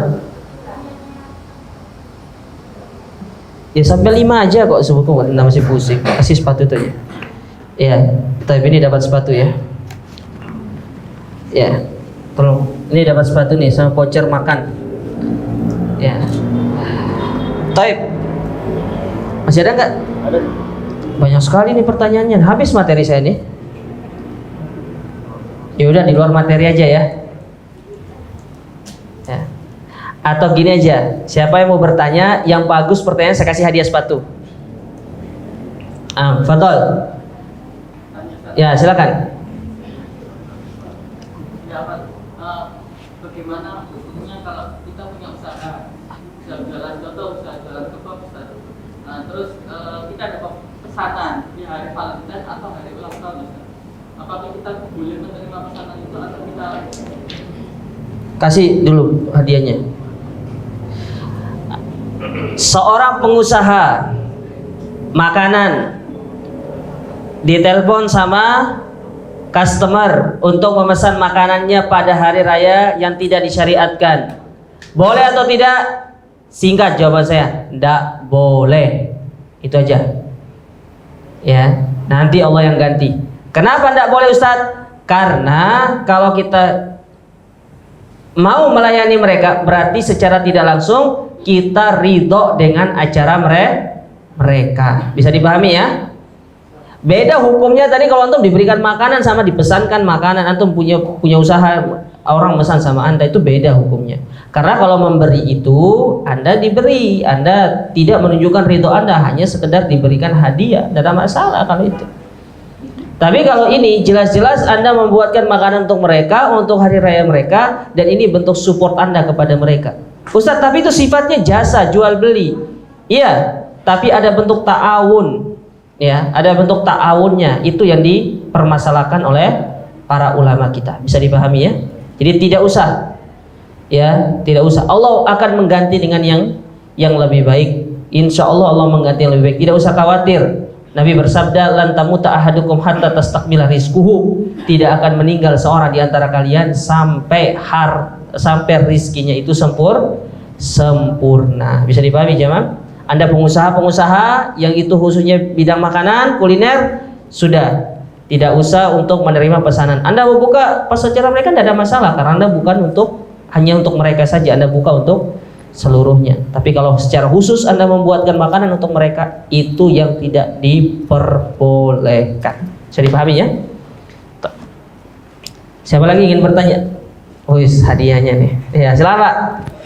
Apakah sama dengan garment Ustaz? Apa? Garment. Garment itu apa? Kaos.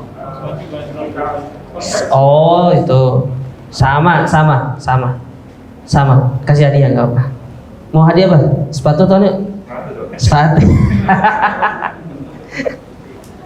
Yang lain. Nah, itu tuh belakang sana. Nah. Harus yang berbobot dong. Nah, silakan. Assalamualaikum Ustaz. Waalaikumsalam warahmatullahi wabarakatuh. Silakan. Ustaz, tadi Anda mendengar Ustaz menyampaikan untuk jika kita makan ya dari orang lain atau orang yang muslim itu dilarang Ustaz. Dilarang untuk memakannya atau lebih baik menolaknya. Makanan untuk seperti makanan bukan buahnya. Nah itu kita disarankan untuk menolak. Bagaimana dengan dalil yang kita boleh makan makanan alul kitab itu Ustaz? Taib. Memang disebutkan di dalam syariat kita bahwasanya bolehnya kita memakan makanan ahlul kitab, ya. Bolehnya kita memakan makanan ahlul kitab itu kalau tidak ada kaitannya dengan acara mereka. Tidak ada masalah.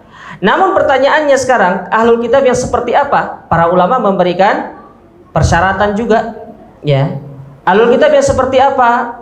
Ahlul kitab yang diperbolehkan yaitu ahlul kitab yang seperti di zaman Nabi, yang mana mereka itu masih beragama dengan agama yang dibawa oleh nabi-nabi mereka. Itu tidak ada masalah.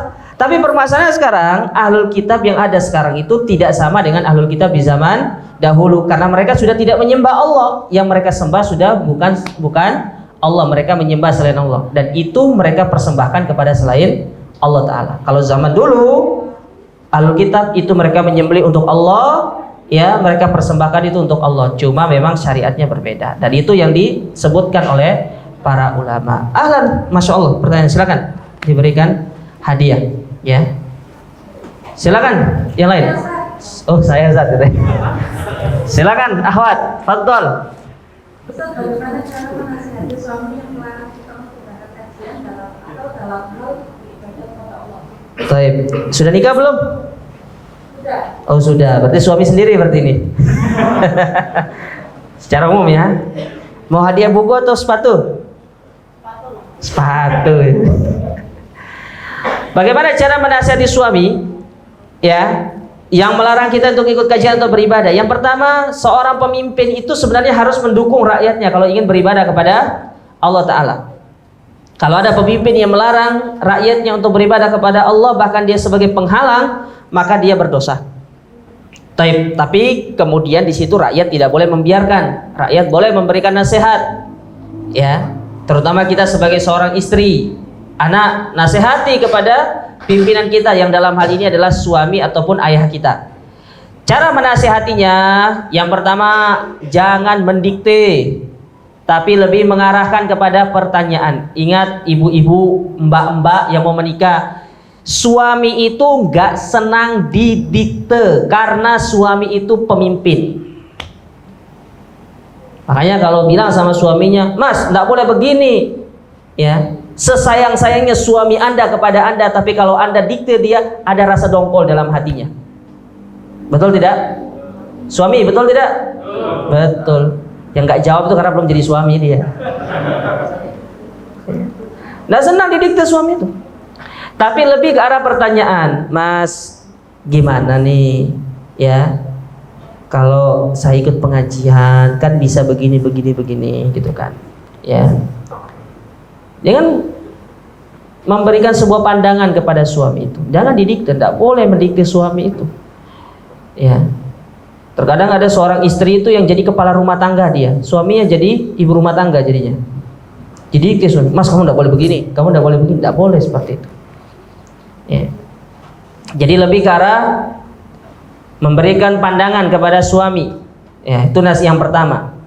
Yang kedua, kalau memang tidak sanggup memberikan nasihat lewat diri sendiri, boleh suami itu, ya, sekarang kan zamannya canggih ya. Ya, cari aja video-video pendek ataupun tulisan-tulisan pendek itu, kirim kepada suaminya. Ya. Kirim kepada suaminya, tidak ada masalah. Supaya suaminya itu sadar kalau mau melarang istri untuk ikut kajian itu, ya, apalagi untuk beribadah kepada Allah, itu hukumnya berdosa. Ya, sampai pada tingkatan bagaimana kalau sekiranya suami itu benar-benar melarang kita untuk beribadah kepada Allah, apalagi benar-benar dia itu tidak mau kita menjalankan syariat, maka kalau sampai tingkatan itu, para ulama mengatakan janganlah Anda merajut rumah tangga dengan orang yang tidak bisa mengajak Anda ke surga. Paham ya maksud saya kan? Jangan Anda merajut rumah tangga dengan pasangan yang tidak bisa mengajak Anda menuju surga Allah secara bersama-sama. Karena itu rugi.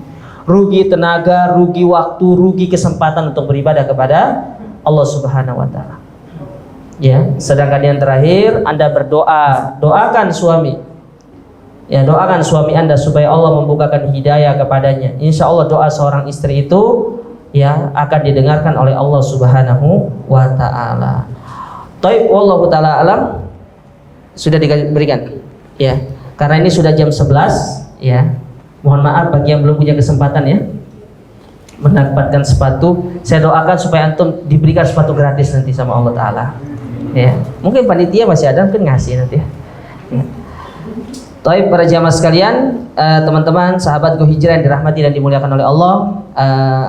Ini sudah pukul 11, maka dengan ini berakhir pula kegiatan kita pada hari ini, dan semoga apa yang telah kita sama-sama pelajari pada kesempatan yang berbahagia ini sangat bermanfaat untuk diri kita, terutama di dalam membuka wawasan kita tentang apa sih hakikat dari hari raya Valentine atau hari raya kasih sayang tersebut. Wallahu ta'ala alam. Semoga apa yang disampaikan ini bermanfaat. Kita akhiri dengan doa kafaratul majlis. Subhanakallahumma rabbana bihamdika asyhadu an la ilaha illa anta astaghfiruka wa atubu ilaik. Wassallallahu ala Muhammad wa alihi wasallam wa akhiru da'wana alhamdulillahi rabbil alamin. Wassalamualaikum warahmatullahi wabarakatuh.